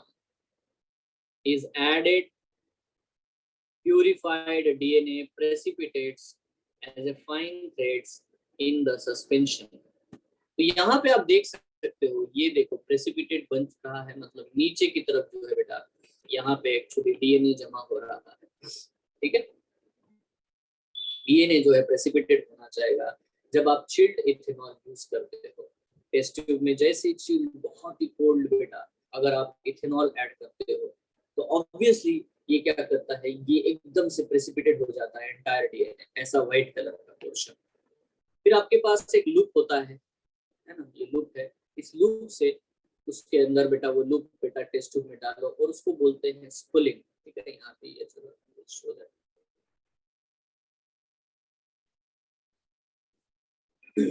तो डीएनए दैट सेपरेट्स, है ना, यहाँ पे आप देख सकते हो DNA that separate out can be removed by spooling, तो ये स्पूलिंग मेथड होती है ना, छोटा सा बेटा एकदम आयरन से बना हुआ है, तार से बना हुआ है, ऐसे लूप बना लो, उसको बेटा वहां जाके उसको गोल गोल गोल गोल घुमाओ, तो ये जो एंटायर, क्योंकि बहुत ऐसे चिपचिपा सा एकदम चिलिंग की वजह से बन जाता है पूरा, तो व्हाइट कलर का डीएनए का पूरा एकदम एक complete jelly like substance, and then if you rotate it it becomes dry and dry and dry, अगर नहीं हो पा रहा है तो और चिल्ड इथेनॉल डाल दो, ठीक है, ठीक है, और उसका प्रेसिपिटेट बना, और बेटा आपको इतना ये अमाउंट ऑफ डीएनए जो है आइसोलेट कर लो। अब ये जो डीएनए है इसमें बहुत सारा DNA has too much DNA, ठीक है, इसमें बड़ा इस सस्पेंशन में बहुत सारा डीएनए, तो क्या बेटा हमारे लिए पूरा डीएनए काम का है, तो आंसर है नहीं सर, ये पूरा डीएनए हमारे काम का तो है नहीं, तो फिर करोगे सर? उसका क्या करेंगे? कटिंग। कटिंग मतलब क्या रे सर? वो जो आपने बताया था ना, RFLP। अच्छा, ये क्या होता है sir? Restriction fragment length polymorphism. अच्छा, मतलब टुकड़े करने हैं रेस्ट्रिक्शन एंजाइम से। हाँ sir. So it is performed by incubating the purified DNA with the restriction enzymes at the optimal conditions. ठीक है? ऑप्टिमल कंडीशंस मतलब प्रॉपर टेम्परेचर, प्रॉपर पीएच। ठीक है? तो उस कंडीशन में बेटा हम लोग इसके फ्रैगमेंटेशन कराते हैं। तो जैसे फ्रैगमेंट बन जाए, बहुत सारे फ्रैगमेंट बन जाए, तो जैसे मैंने ये टेक्निक आपको बताई थी, एगारो जेल इलेक्ट्रोफोरेसिस, ये भी मैंने आपको एक्सप्लेन किया है बच्चों, है ना? मॉलिक्यूलर साइज के बेसिस पे हम लोग सारे डीएनए को सेपरेट करेंगे। DNA is a negatively charged, so it will move towards a positively charged electrode, that is anode. ठीक है? That will happen. सो इसी चीज को बेटा हम लोग यूज करेंगे। एगारोज ये एक कंपोनेंट है जो सीवीड से मिलता है, एल्गिस से मिलता है। एगारो जेल इलेक्ट्रोफोरेसिस करते हैं, is employed to check the progression of restriction enzyme digestion. ठीक है? जैसे जैसे बेटा मतलब अगर हम डीएनए हमारा डाइजेस्ट हुआ है या नहीं हुआ है, अगर ये चेक करना है, तब भी बेटा हम लोग इलेक्ट्रोफोरेसिस का यूज कर सकते हैं। डीएनए क्योंकि निगेटिवली चार्ज है, मूव टुवर्ड द एनोड। आपको दिखाई दे रहा है यहाँ पे, कोई तकलीफ नहीं होनी चाहिए। So DNA moves toward the anode, is it? Hello, perfect. Now DNA fragments are separated according to their size. अब ये क्वेश्चन आते हैं, मतलब यही सिंपल क्वेश्चन पूछता है नीट वाला भी। कौन से बेसिस पे सर? साइज के। एनसीईआरटी ने साफ साफ सिंपल लाइंस, आप बहुत ओवरथिंकिंग ये वो मत करो, कीप इट सिंपल। अब ये टेक्निक मैंने आपको रिवीजन क्लास में, पीसीआर टेक्निक रिवीजन क्लास में प्रॉपर्ली बताई है। ठीक है? सो DNA fragments are separated according to their size through the sieving effect. sieving effect क्यों? क्योंकि मैंने कहा था उसमें पोर्स होते हैं, अंदर इतने सारे पोर्स होते हैं कि पोर्स के थ्रू डीएनए इधर उधर मूव करना चाहता है। ठीक है? एगारोजेल क्या है? A polymer from the seaweeds. Smaller sized fragments move further. Obviously सबसे छोटा होगा सबसे दूर भागेगा, और सबसे बड़ा होगा वो पीछे रह जाएगा। That will happen. और इस तरह से बेटा हमें RFLP देखने को मिलता है, restriction fragment length polymorphism. The process is repeated with the vector DNA also. ये चीज हम वेक्टर के साथ भी कर लेते हैं। ठीक है? ठीक, वेक्टर्स को भी सेपरेट करते हैं, मतलब प्लाज्मिड्स को जो बैक्टीरिया का डीएनए होता है उससे सेपरेट करते हैं, क्योंकि वेक्टर बहुत छोटा होता है। तो अगर वो छोटा होता है तो बैक्टीरियल डीएनए के साथ सेपरेट हो जाएगा। ठीक है? Now the cut out gene DNA segment of interest from the source DNA and cut vector are mixed and ligase is added. अब ये चीज मैंने आपको बार बार बताई है। हमने क्या करना है? प्लाज्मिड लेना है, उसको कट कर दो, और उसी रेस्ट्रिक्शन एंजाइम से हमारा जो डिजायर्ड डीएनए है उसको भी कट कर दो, और फिर दोनों को बेटा डीएनए लाइगेज के प्रेजेंस में जोड़ दो, उससे मिलेगा आपको रिकॉम्बिनेंट डीएनए। अभी तक ये कितनी बार बताया? बहुत बार बताया। ठीक है? यस, यहाँ तक क्लियर है बच्चों? हेलो बेटा, यहाँ तक क्लियर है? किसी को कोई दिक्कत है? No sir. ओके, नाउ यहाँ पे आते देखो। अब आता है बेटा एम्प्लीफिकेशन। जैसे कि यहाँ पे क्या दिख रहा है, जरा कौन सी प्रोसेस होती है? Polymerase chain reaction is the synthesis of multiple copies of the gene of interest in vitro. तो ये मशीन आपके सामने दिखाई दे रही है, you can see this one. ठीक है? यहाँ दिखता है टेम्परेचर कितना है, 92 आया, 52 दिन बताया था ना, टेम्परेचर अलग अलग प्रकार का, तो यहाँ दिखता है। आप कंट्रोल भी कर सकते हो, यहाँ पे पैनल है। ठीक है? और ये जो आप देख रहे हो ये है वो एरे प्लेट, इसमें आप सारे वो जो डीएनए मटेरियल ये वो सब रखते हो। ठीक है? And then it will be, है ना, ये देखो ये हॉट लिखा है ना। सो टेम्परेचर बहुत ज्यादा बढ़ जाता है, मतलब आप एकदम से वहां बोलोगे कि मैं वहीं पे खड़ा रहता हूँ, ये सब वो नहीं चलेगा। You have to be very careful about. ये थर्मोस्टेट होता है, थर्मोस्टेट। ठीक है? नाउ प्राइमर्स आर, यहाँ पे आप देख सकते हो प्राइमर्स ऐड करेंगे, द एंजाइम है ना, डीएनए पॉलीमरेज ऐड करेंगे, सारी चीजें जिस तरह से मैंने आपको रिवीजन क्लास में पीसीआर की टेक्निक समझाई है। कौन सा एंजाइम बताया था? टैक पॉलीमरेज, थर्मस एक्वेटिकस, ठीक है। So primers are small chemically synthesised oligonucleotide, oligonucleotide होते हैं, ओलिगो मतलब छोटा फ्रेगमेंट डीएनए का। Primers are small chemically synthesized oligonucleotides that are complementary to the region of the DNA। तो वैसे भी है ना पीसीआर टेक्निक जो है ना, उसमें हमको प्राइमर यूज करना पड़ता है। 3 स्टेप क्या होते हैं यहाँ पे हम देखेंगे अभी।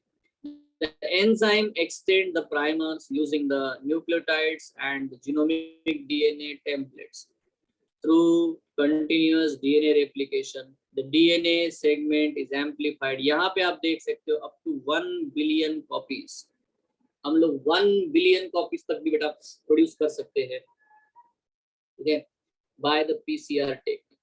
Now you can see here जो चीज मैंने आपको ड्रॉ करके बताई थी, यहाँ पे आपको दिखाई दे रहा है। पहले ये डबल स्टैंडर्ड डीएनए है आपके पास, जिसकी आपको मिलियंस ऑफ कॉपीज बनानी है, तो उसका आपको डीनेचरेशन करना है अबव 90 डिग्री सेल्सियस, ठीक है। अबव 90 डिग्री सेल्सियस आप हीट करोगे तो दोनों डीएनए स्ट्रैंड एक दूसरे से सेपरेट हो जाएंगे। अब उस वायल में आपने पहले से ही प्राइमर्स ऐड करके रखे हुए हैं, आपको टेम्परेचर को 50 डिग्री सेल्सियस तक कम करना है।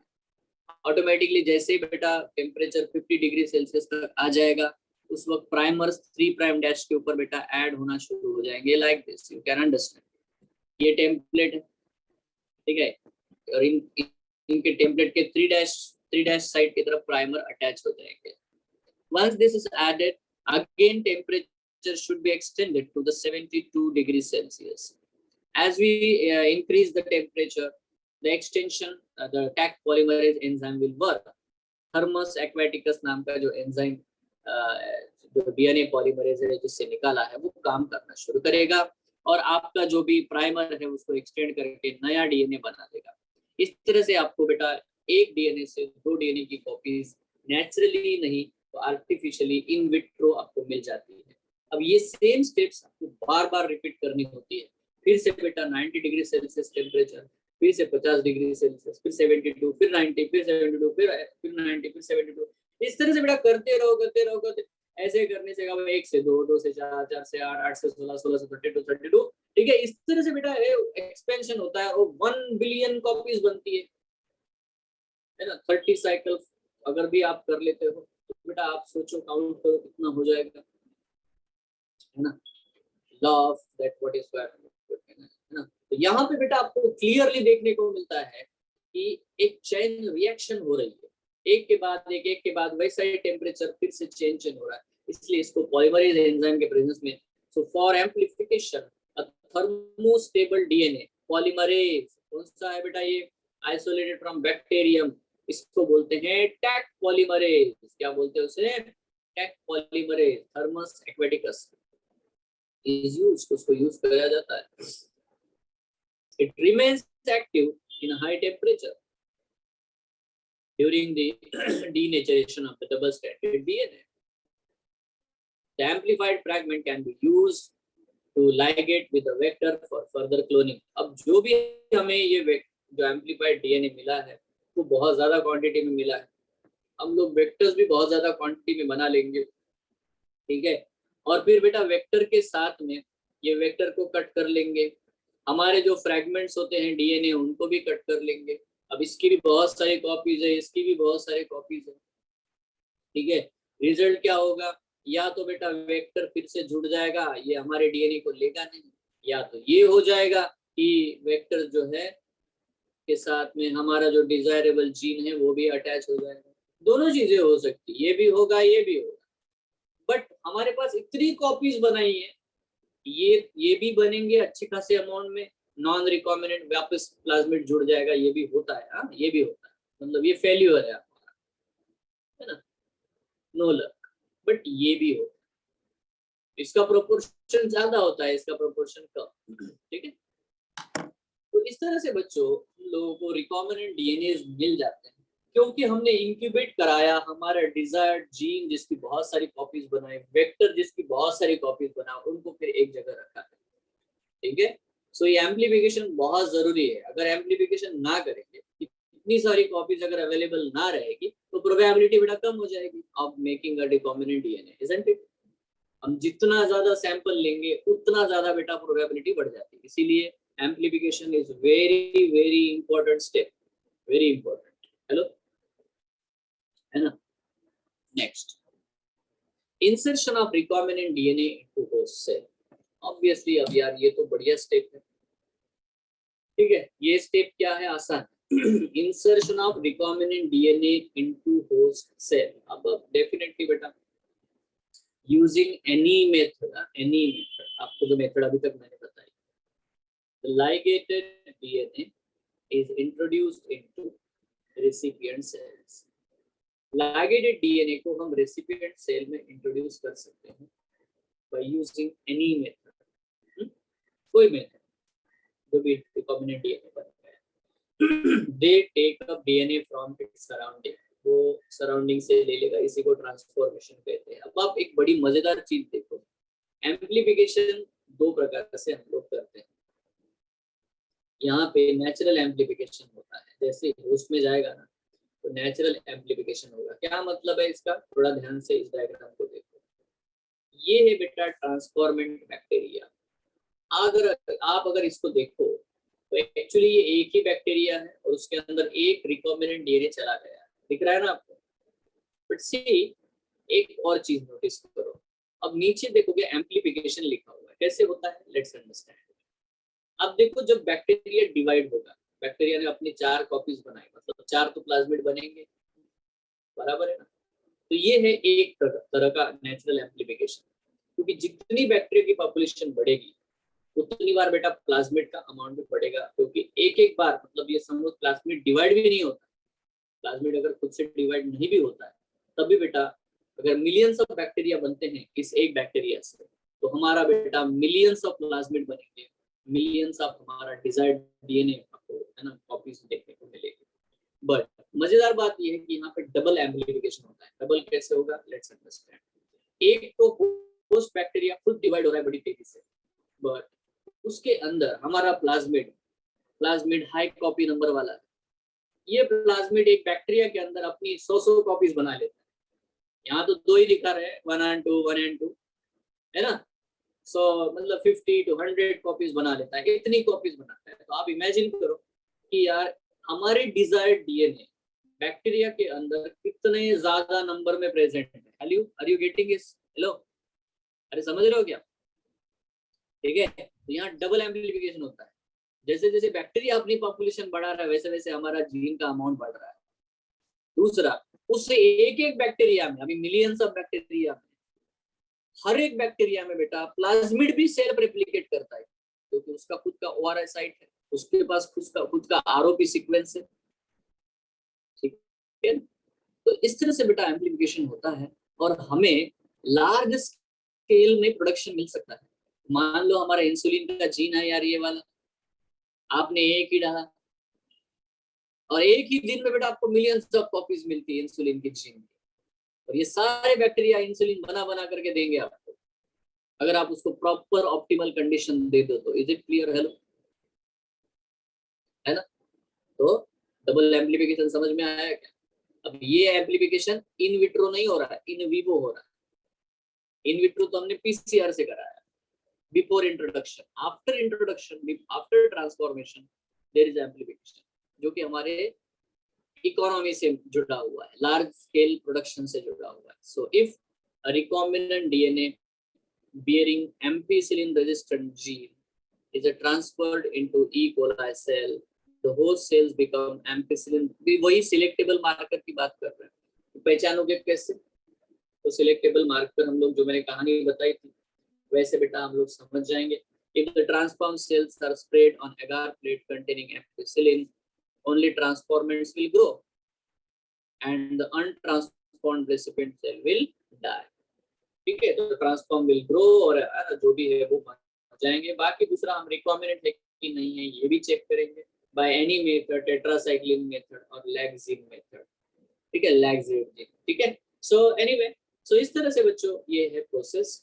इस तरह से हमने क्लोनिंग वेक्टर में डाला, एम्पलीफाई पहले किया फिर डाला, तो उसके अंदर वो खुद भी एम्पलीफाई हो रहा है ना।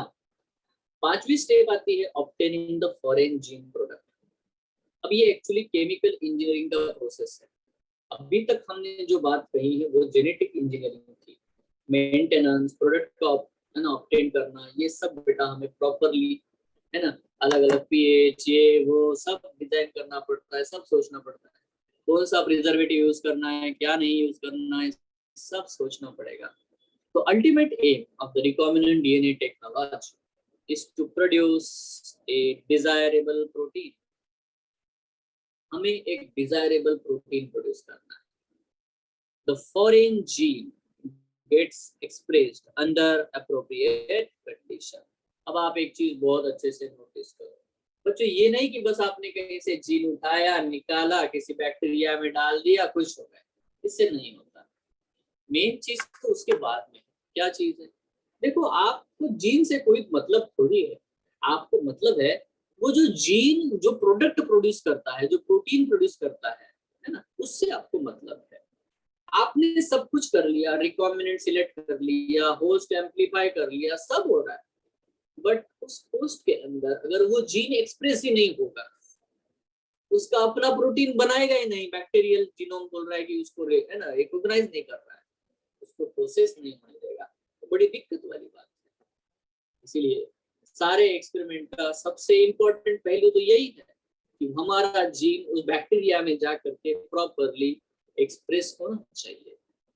इसीलिए जैसे तूने पूछा सर वो जीन कहाँ पे कट करेंगे, यहाँ पे हम डिजाइन करते हैं बच्चों।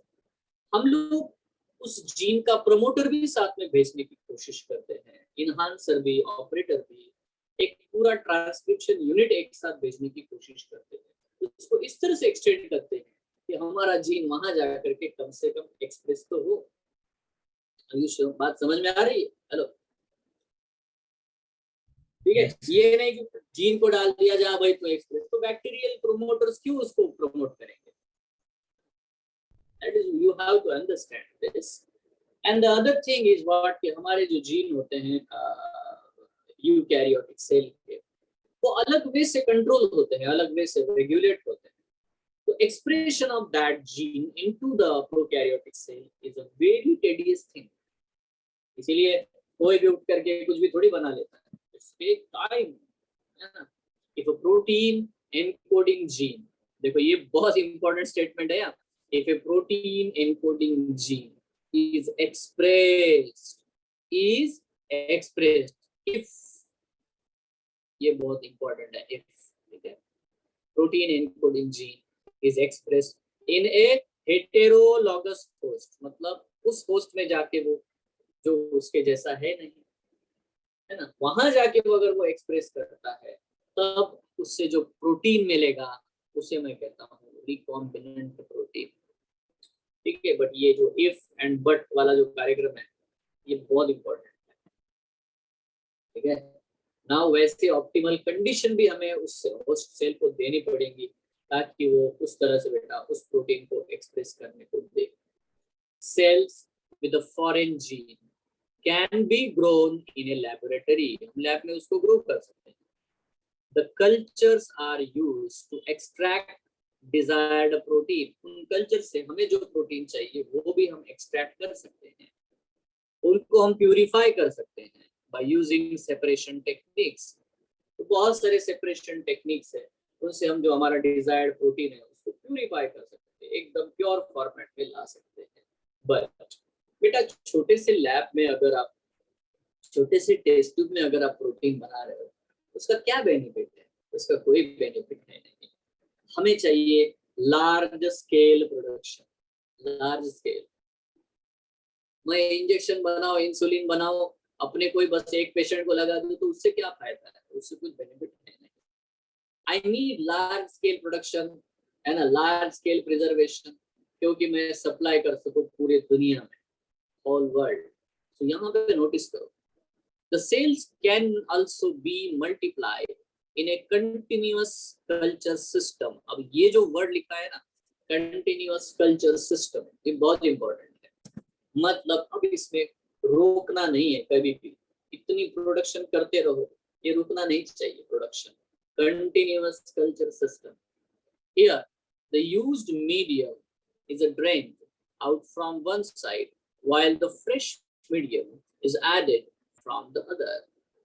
सीधी बात, यहाँ पे आप देखो, ये एक कैन है, इस कैन को बेटा एक टैप लगा हुआ है, यहाँ पे बेटा नॉब है, यहाँ पे आपका कप है, यहाँ से निकल रही है चाय या कॉफी, व्हाटएवर, कॉफी आ रहा है, आप है ना, मिलियंस आप लोग लाइन में लगे हुए, मुझे भी चाहिए कॉफी, मुझे भी चाहिए coffee, I want coffee. Now let's understand, अगर ये चलता रहे तो ये मशीन में है ना 10 से 12 लोगों के लिए ही बस मटेरियल भरा पड़ा है, इसमें ज्यादा तो कुछ है नहीं। अब आप चाहते हो कि ये कंटिन्यूअस काम करे, तो आपने क्या किया, इधर एक मशीन लगा के रखी है, ये कंटिन्यूअसली इनपुट कर रही है, coffee powder, coffee beans and this and that, वो सब इनपुट कर रहे हैं। तो एक साइड से इनपुट और एक साइड से आउटपुट चल रहा है, ठीक है। तो रॉ मटेरियल वन साइड से ऐड किए जा रहे हैं, और बेटा जो क्यूरेटेड प्रोडक्ट है तो दूसरी तरफ से, है ना, यहाँ से अपस्ट्रीम हो रहा है, इधर से डाउनस्ट्रीम हो रहा है, अपस्ट्रीम प्रोसेसिंग डाउनस्ट्रीम प्रोसेसिंग एक साथ चल रहे हैं। इसी को बेटा हम लोग कंटिन्यूअस कल्चर सिस्टम कहते हैं। क्या कहते हैं बेटा इसको हम लोग, कंटिन्यूअस कल्चर सिस्टम। चलो ठीक है, आपको एक वर्ड और बता रहा हूँ, जिसको मैं कहता हूँ बैच कल्चर। बैच कल्चर क्या होगा, अंडरस्टैंड दिस। अगर मैं आपको बोलूँ आपके घर में है ना चाय बनानी है, ठीक है, तो चाय बना लेते हैं। यहाँ पे देखो इस तरह से चाय बनानी है भैया, आपने गैस जलाया, उसके ऊपर एक छोटा सा पतीला रखा, उसमें थोड़ी सी बेटा चीनी डाली, शक्कर डाला, दूध डाला, व्हाटएवर यू डू, है ना, चाय मसाला डाला, ये सब करके चाय बनाया, एंड देन इसको उठाया, यहाँ पे एक दो कप रखे, है ना, ठीक है, और ये जो है देखो यहाँ पे इस तरह से कप में, इसको थोड़ा चाय, मेरे लिए आप चाय, आपके लिए चाय, तो उन्होंने बेटा मिल करके चाय पी ली, खत्म, एक बैच हो गया, वन बैच इज ओवर, ठीक है। अब दो लोगों ने चाय पी ली, जो भी बेटा उस पॉट में जितना भी चाय था खत्म हो गया, मटेरियल जो डाला था वो खत्म हो गया, एवरीथिंग इज ओवर, ठीक है। रॉ मटेरियल यूज कर लिया गया, प्रोडक्ट यूज कर लिया गया, डन। अभी नया बैच बनाओ, 4 लोग और आ गए, नहीं हम भी चाय पिए, तो फिर से जाओ, फिर से वो पतीला जड़ाओ, फिर चाय डालो, फिर, that is the batch culture, you know, batch culture. Once you add raw materials, है ना, then you wait and then you isolate all the products, then clean everything, ठीक है, again you add that, यहाँ continuous नहीं हो रहा है। So I hope this is very very clear to you all, चलो, है ना। बैच कल्चर क्या होता है, बैच, बैचेस में आता है, एक बैच हुई, दूसरी बैच आई, तीसरी बैच है, so that is what the batch culture, and another one is what the continuous culture system. I hope it's very clear to you all. Hello. Now here the used medium is drained out and then it maintains the cells more physiologically active. ये continuous culture में क्या होता है ना, जो भी bacteria है उनको क्या है, उनके ऊपर प्रेशर आता नहीं, क्योंकि प्रोडक्ट जो है वो टॉक्सिक है उनके लिए, तो वो जमा होता नहीं, वो ऑटोमेटिकली क्लीन हो रहा है धीरे धीरे, नया फ्रेश रॉ मटेरियल ऐड हो रहा है, नया ऑक्सीजन ऐड हो रहा है, नया वाटर कंटेंट ऐड हो रहा है, so they give every time the freshness they have, they are very physiologically active and so produce larger biomass, बहुत ज्यादा अमाउंट बेटा प्रोडक्ट बना करके देंगे, and it eats more desired protein, हमें बहुत ज्यादा लार्ज स्केल प्रोडक्शन मिलता है। तो इसके लिए हम लोग जो भी हम लोग कंटिन्यूअस कल्चर करना चाहते हैं, उसके लिए हम लोग यूज करते बेटा प्रॉपर बायोरिएक्टर्स। तो बहुत बड़े बड़े फर्मेंटर्स या बायोरिएक्टर्स हम लोग यूज करते हैं, वो बहुत ही मेटाकुलसली केमिकली, है ना, डिजाइन किए जाते हैं प्रॉपरली, ताकि बेटा उनके अंदर जो भी हमारा होस्ट है वो एक सुटेबल कंडीशन में ग्रो हो, लार्ज स्केल प्रोडक्शन कर पाए, उसके ऊपर कोई प्रॉपर नेगेटिव इम्पैक्ट ना आए। ये सारी चीजों के लिए बेटा हम लोग इस तरह से ऑटो रेगुलेटरी बायोरिएक्टर्स बना लेते हैं। These are the vessels. These are the vessels in which the raw materials are biologically converted into specific product. Raw materials को हम लोग स्पेसिफिक प्रोडक्ट में कन्वर्ट करते हैं, enzymes etcetera using microbial, plant, animal और ह्यूमन, कोई भी बेटा हम लोग जिसका भी हम लोगों ने ट्रांसजेनिक एनिमल के सेल बना लिए हो, ट्रांसजेनिक प्लांट के सेल बना, जो भी आपने किया होगा, ठीक है, उसको आप इनमें बायोरिएक्टर्स में ग्रो कर पाओ, ऐसे बेटा हम लोगों ने वेसल्स बना के रखे हुए। इनका बेनिफिट क्या होता है? To produce large quantities of the products, हमें बहुत ज्यादा अमाउंट में प्रोडक्ट्स मिलते हैं। Bioreactors are used where large volume जैसे कि 100 to 1000 litre of culture can be processed. तो एक साथ बेटा 100 लीटर 1000 लीटर का जो ब्रॉथ बनाते हैं, उसमें trillions of the host bacteria हो सकते हैं, ठीक है, और वो बहुत ज्यादा लार्ज स्केल अमाउंट में हमें बायोमास प्रोडक्शन करके देता है, प्रोटीन प्रोड्यूस करके देता है। बट देखो इसका मेंटेनेंस बहुत बड़ी चीज है, क्योंकि इतना लार्ज स्केल अगर आप प्रोडक्शन कर रहे हो, वो लिविंग ऑर्गेनिजम्स है, ये बात हमेशा याद रखना। उनको बेटा अटैक, बैक्टीरियोफेज अटैक कर सकते हैं, फंगस अटैक कर सकते हैं, ये बिल्कुल है 100%, ठीक है। तो हमें उनको बचा के भी रखना पड़ेगा, ऐसा नहीं कि बस कर रहे हैं अपना वो चल रहा है। इवन जब बहुत ज्यादा लार्ज स्केल प्रोडक्शन होता है, तो ये सारे बैक्टीरिया एरोबिक है, मतलब they need oxygen, you know, they need oxygen. तो बेटा हमें ध्यान रखना पड़ेगा कि उनको बेटा कंटिन्यूअसली ऑक्सीजन का सप्लाई हो, क्योंकि बीओडी बहुत बढ़ जाता है, बीओडी, इसको हम लोग बोलते हैं बायोकेमिकल ऑक्सीजन डिमांड। जैसे जैसे बैक्टीरिया का पॉपुलेशन बढ़ेगा, वैसे वैसे बेटा ऑक्सीजन की डिमांड भी बढ़ती चली जाती है। तो हमें इसका ख्याल रखना है कि हम कंटिन्यूअसली बेटा उसको ऑक्सीजन का सप्लाई करते रहे, न्यूट्रिएंट सारे बैक्टीरिया को एक साथ मिलता रहे, ठीक है, पीएच एडजस्ट रहे, टेम्परेचर एडजस्ट रहे। तो ये सब जो है bioreactor provides optimal growth conditions. क्या क्या है? जैसे कि temperature, pH, substrate, salts, vitamins, oxygen for achieving desired product. तो हम लोग इन सब का ख्याल रखते हैं, ये सारी चीजों को बेटा कंट्रोल करते हैं, ठीक है, इनको मॉनिटर करते हैं, ताकि जो प्रोडक्शन है वो कम ना हो जाए। अब ये सारी इंडस्ट्रियल लेवल पे बात हो रही है जो हमें समझनी है ना। अब आप यहाँ पे देख सकते हो, दो डायग्राम दिए गए हैं, है ना, इनको क्या लिखा है नीचे थोड़ा पढ़ लेते हैं। देखो इसको कहते हैं सिंपल स्टर्ड टैंक बायोरिएक्टर। दूसरा बच्चों sparged stirred tank bioreactor, through which the sterile air bubbles are sparged, ठीक है। तो ये इस तरह से स्टेटमेंट यहाँ पे लिखा हुआ है।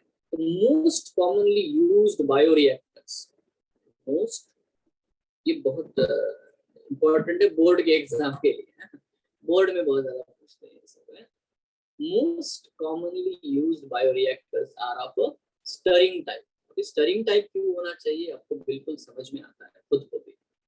अरे यार आप इतना बड़ा बायोरिएक्टर बना रहे हो, उसमें जब आप न्यूट्रिएंट डालोगे, ऑक्सीजन डालोगे, तो बेटा वो सारे बैक्टीरिया को अगर मिलना चाहिए तो, है ना, उसका स्टरिंग होता रहेगा। तो बेटा न्यूट्रिएंट्स, ऑक्सीजन, सब कुछ बेटा उस सॉल्यूशन में जिसमें बैक्टीरिया है, ब्रॉथ में, अच्छे से बेटा सबको मिलेगा। अगर आप स्टरिंग नहीं करोगे, उसको रोटर नहीं लगाओगे, तो बेटा वो एक जगह डालोगे, एक ही जगह प्रेसिपिटेट होगा, एक जगह रहेगा, ठीक है। इससे सारे ही बैक्टीरिया को मिलेगा नहीं, और आपको डिजायरेबल लेवल पे, है ना, जो है प्रोडक्ट नहीं मिल पाएगा।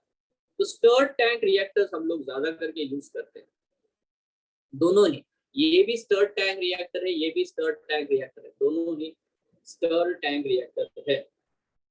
Now it is usually cylindrical, obviously cylindrical bodies होती है, और with a curved base to facilitate the mixing of the reactors contents। तो यहाँ पे जो बेस होता है हमेशा बेटा इनका कर्व बेसिस होता है।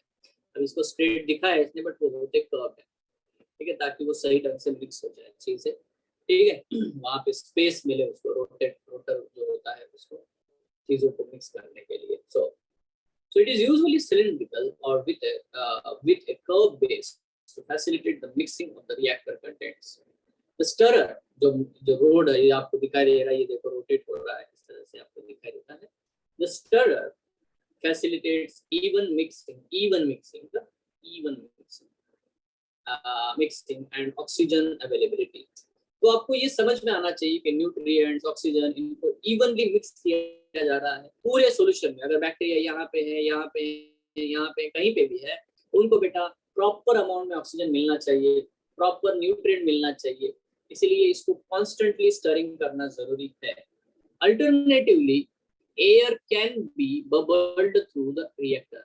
तो हम लोग जैसे कि आपने इवन फिश जो होता है, फिश एक्वेरियम छोटे घरों में होते हैं, ठीक है, अगर आप उसको देखा तो वहां पे भी हम लोग ऑक्सीजन का सप्लाई देखते हैं फिशेस को ग्रो होने के लिए, छोटे छोटे बबल्स मिलते रहते हैं। तो वैसा ही बेटा इन बायोरिएक्टर्स में हम लोग एयर का सप्लाई मेंटेन रखते हैं, चाहे कोई भी है, ठीक है, उसमें दोनों में बेटा हम लोग ऑक्सीजन सप्लाई हमेशा मेंटेन रखते हैं, ताकि बाहर से जो है वो ऑक्सीजन उसमें ऐड होता रहे, ठीक है। उसको बीओडी जो है बहुत इंपॉर्टेंट पॉइंट है, फिर से एक बार मैं बता देता हूँ, बीओडी बायोकेमिकल ऑक्सीजन डिमांड, ठीक है, बायोकेमिकल ऑक्सीजन डिमांड।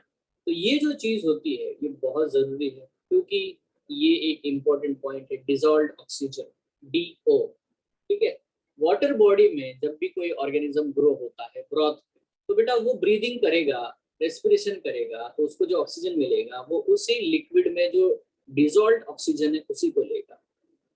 अगर ये खत्म होता चला जाएगा तो बेटा प्रॉब्लम है। तो हम लोग क्या करते हैं, इस डिमांड को मेंटेन रखते हैं, बाहर से बेटा इनपुट कराते हैं ऑक्सीजन का, ऑक्सीजन कंटिन्यूसली बेटा डालते चले जाते हैं हम लोग उसके बबल्स ऑक्सीजन के, और रिएक्ट जो स्टरर है उस ऑक्सीजन को उसमें प्रॉपरली डिसॉल्व होने देता है, मिक्स होने देता है। I hope it's very clear. Hello, doubt है पूछ लिया करो, ठीक है ना, ये कोई बहुत बड़ी बात है नहीं। अब इसमें देखो पार्ट्स क्या है, बायोरिएक्टर में क्या क्या होना चाहिए, देखो एक तो होना चाहिए एन,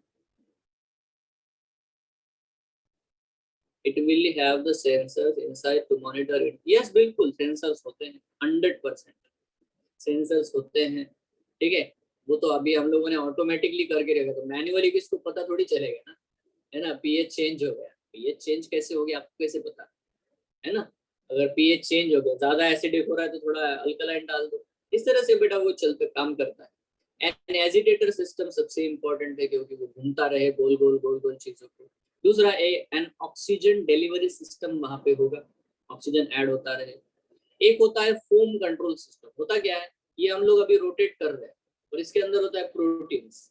तो आप लोग देखो दूध को भी आप बॉईल करोगे, दाल जो होती है ना, तुअर दाल, मूंग दाल, उसका अगर आप है ना बनाते हो, पकाते हो, उसको कुक करते हो, तो आप देख सकते हो कि जितने भी प्रोटीनेशियस प्रोडक्ट, उनका फोम बहुत बनता है। वो तो 1000 लीटर है भाई, उसमें इतना फोम बनता है कि आपका ऑक्सीजन सप्लाई नहीं हो पाएगा, है ना। सो यहाँ पे हमें एक करना होता है, यहाँ पे जो है रोटर्स लगे होते हैं बेटा, वो रोटर्स ऊपर साइड में लगे होते हैं जो फोम को कट करते हैं, फोम को हटाते रहते हैं। So they are there to remove the foam. तो फोम जो बनता है उसको निकालने वाला सिस्टम वहां पे होता है। उसके बाद टेम्परेचर कंट्रोल सिस्टम, टेम्परेचर भी कंट्रोल में रहना चाहिए। पीएच कंट्रोल सिस्टम, जो भी ऑप्टिमम पीएच है वो मेंटेन होना चाहिए। अब पीएच एक जैसा होता नहीं है रिक्वायर्ड, और ना ही टेम्परेचर एक जैसा होता है, वो तो डिपेंड करता है कि आप कौन सा प्रोडक्ट, कौन सा होस्ट वहां पे ग्रो कर रहे हो। सैम्पलिंग पोर्ट्स, सैम्पलिंग पोर्ट्स दोनों प्रकार के होते हैं, एक है इनपुट वाला भी, ठीक है, और एक है आउटपुट। आउटपुट वाला इंपॉर्टेंट है for the periodic withdrawal of the culture. अब यहाँ पे सैम्पलिंग पोर्ट का मतलब प्रोडक्ट पोर्ट नहीं है, सैम्पलिंग पोर्ट का मतलब है कि आप बीच बीच में थोड़ा सा सैंपल निकाल करके देख लो कि सब सही तो चल रहा है। मैन्युअली चेक करने के लिए, मैन्युअली चेक करेंगे हम लोग कि यार सब सही तो चल रहा है, मतलब जो भी हो रहा है अंदर, ब्रॉथ थोड़ा सा निकाल करके देखो, उसको देखो, मैन्युअली चेक करके देखो, क्योंकि मशीन भी कभी कभी फेल हो जाती है, इजंट इट। हेलो, तो सैम्पलिंग पोर्ट्स होते हैं जिसके थ्रू बेटा आप चीजों को विड्रॉ कर सकते हो, ठीक है, चेक कर सकते हो। सो ये सारे जो होते हैं बेटा बायोरिएक्टर्स के पार्ट्स आपको देखने को मिलते हैं, ठीक है। देखो स्पार्ज्ड ये वर्ड लिखा हुआ है, I want to again show you the same thing, ठीक है। आप अगर देखोगे जस्ट मिनट,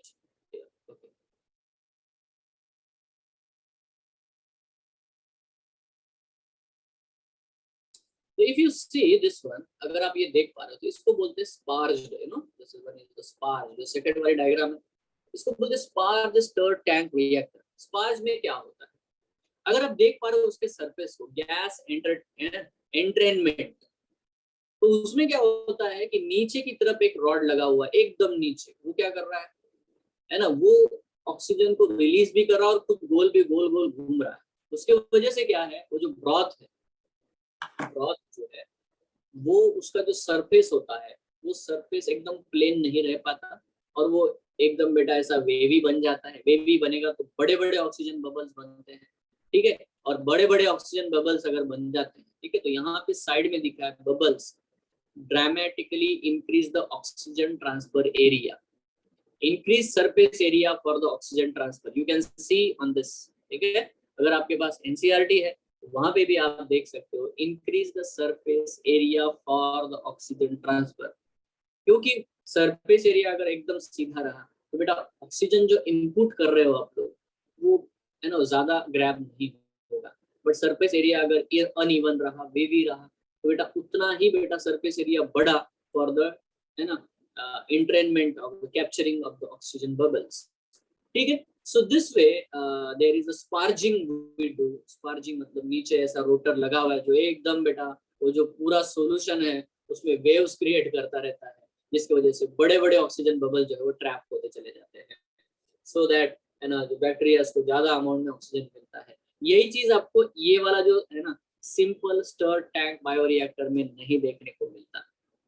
हाँ, यहाँ पे एसिड बेस और बीएच कंट्रोल वो वाला इनपुट है, मॉनिटर मोटर लगा हुआ है, स्टीम फॉर स्टेरिलाइजेशन, स्टेरिलाइज करने के लिए गरम गरम स्टीम भी भेजते रहो ताकि इन्फेक्शंस ना हो। फोम ब्रेकर आपको दिखाई देता है, you can see the foam breaker here, ठीक है, this is a foam breaker and then flat है ना ब्लेडेड इम्पेलर्स, मतलब वही रोटर्स है, कल्चर ब्रॉथ को बेटा वो रोटेट करते रहते हैं। और नीचे से बेटा आप स्टराइल एयर भी जो है उसमें इंट्रोड्यूस कर रहे हो। तो all this things are there, air भेजने मतलब ऑक्सीजन का सप्लाई हो रहा है। सो ये सब बातें बेटा एक बायोरिएक्टर में आपको देखने को मिलते हैं, ठीक है।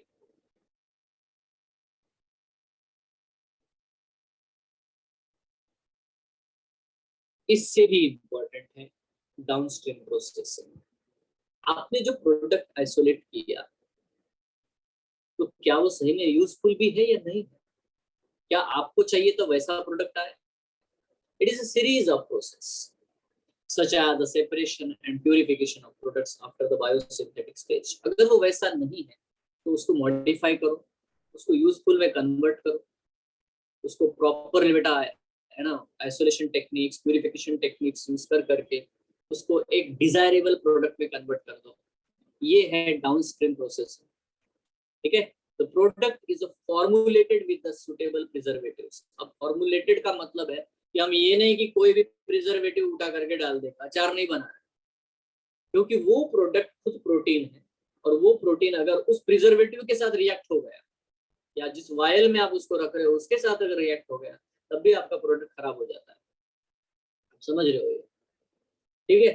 तो यहाँ पे एक फॉर्मुलेटेड है ना प्रॉपर बेटा है ना सुटेबल प्रिजर्वेटिव ऐड करना है ताकि आपका प्रोडक्ट ज्यादा दिनों तक टिका रहे। And such formulation undergoes clinical trials and strict quality control testings. तो पहले तो हम लोग ट्रांसजेनिक एनिमल्स वगैरह हमने बना के रखे हुए हैं, है ना, उनमें टेस्ट करते हैं।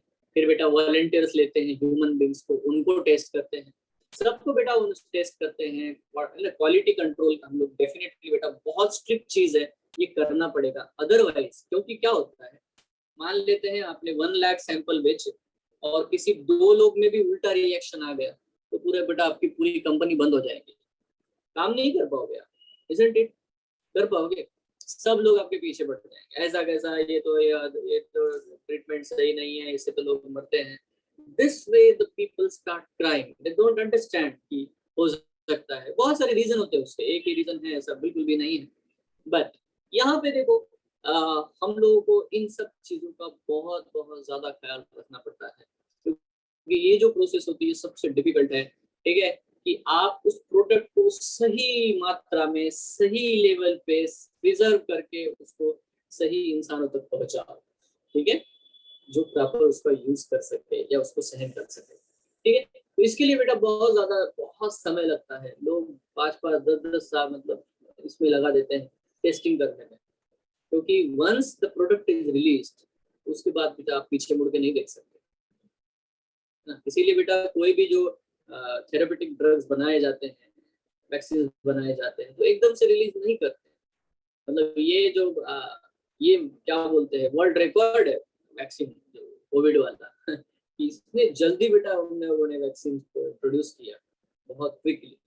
नहीं तो ऐसा कभी करते ही नहीं, ठीक है। तो ह्यूमन बीइंग ने अपने लेवल को बिल्कुल क्रॉस कर दिया, समझ रहे हो आप? मतलब अपनी अपनी अपनी बाउंड्रीज पुश करा दिया हम लोगों ने कि यार नहीं, हम लोग इतनी जल्दी वैक्सीन बना सकते हैं। That is what the point you have to understand. नहीं तो 4-5 साल 6 साल तो टेस्टिंग ही चलता रहता है, इजंट इट? हेलो, ठीक है। So that is all about what this chapter, है ना। आप इसको सबसे पहले मैं आपको बताऊंगा, ज्यादा इधर उधर ये वो से अच्छा है just read it from your NCERT very carefully, line to line, understand it, ठीक है, properly. If you don't get it, ask me, ठीक है। और यहाँ पे अभी मैं आपको थोड़ी देर बाद में इसके बेटा क्वेश्चन सेंड करूंगा, ठीक है। दोनों ही बायोटेक्नोलॉजी चैप्टर के मैं क्वेश्चन आपको भेजूंगा, ठीक है। तो बेटा पहले वाले चैप्टर के ही करना, बाद में दूसरे चैप्टर के हम लोग जैसा वो खत्म हो गया तब करना है, ठीक है। So thank you, have a nice day, enjoy your day. Bye sir, thank you.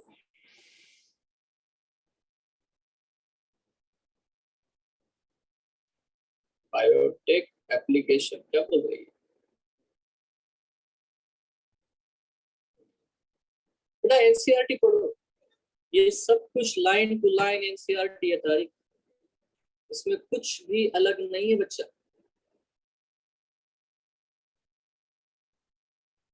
ये लाइन टू लाइन एनसीईआरटी, इसमें कुछ भी अलग नहीं है। हेलो, हाँ, मैं क्या कह रहा हूँ, इसमें मैंने कुछ एक्स्ट्रा, क्योंकि यार देखो ये एक्स्ट्रा पढ़ना में कुछ मतलब नहीं है, आपको प्रॉपर वो छोटे छोटे कंसेप्ट से आने चाहिए जो वहां दिए, तो क्वेश्चन वहीं से आते हैं। इसका क्या क्वेश्चन है सर, बायोटेक एप्लीकेशन के क्यों अलग क्या होंगे? अरे अलग चैप्टर है ना आपका,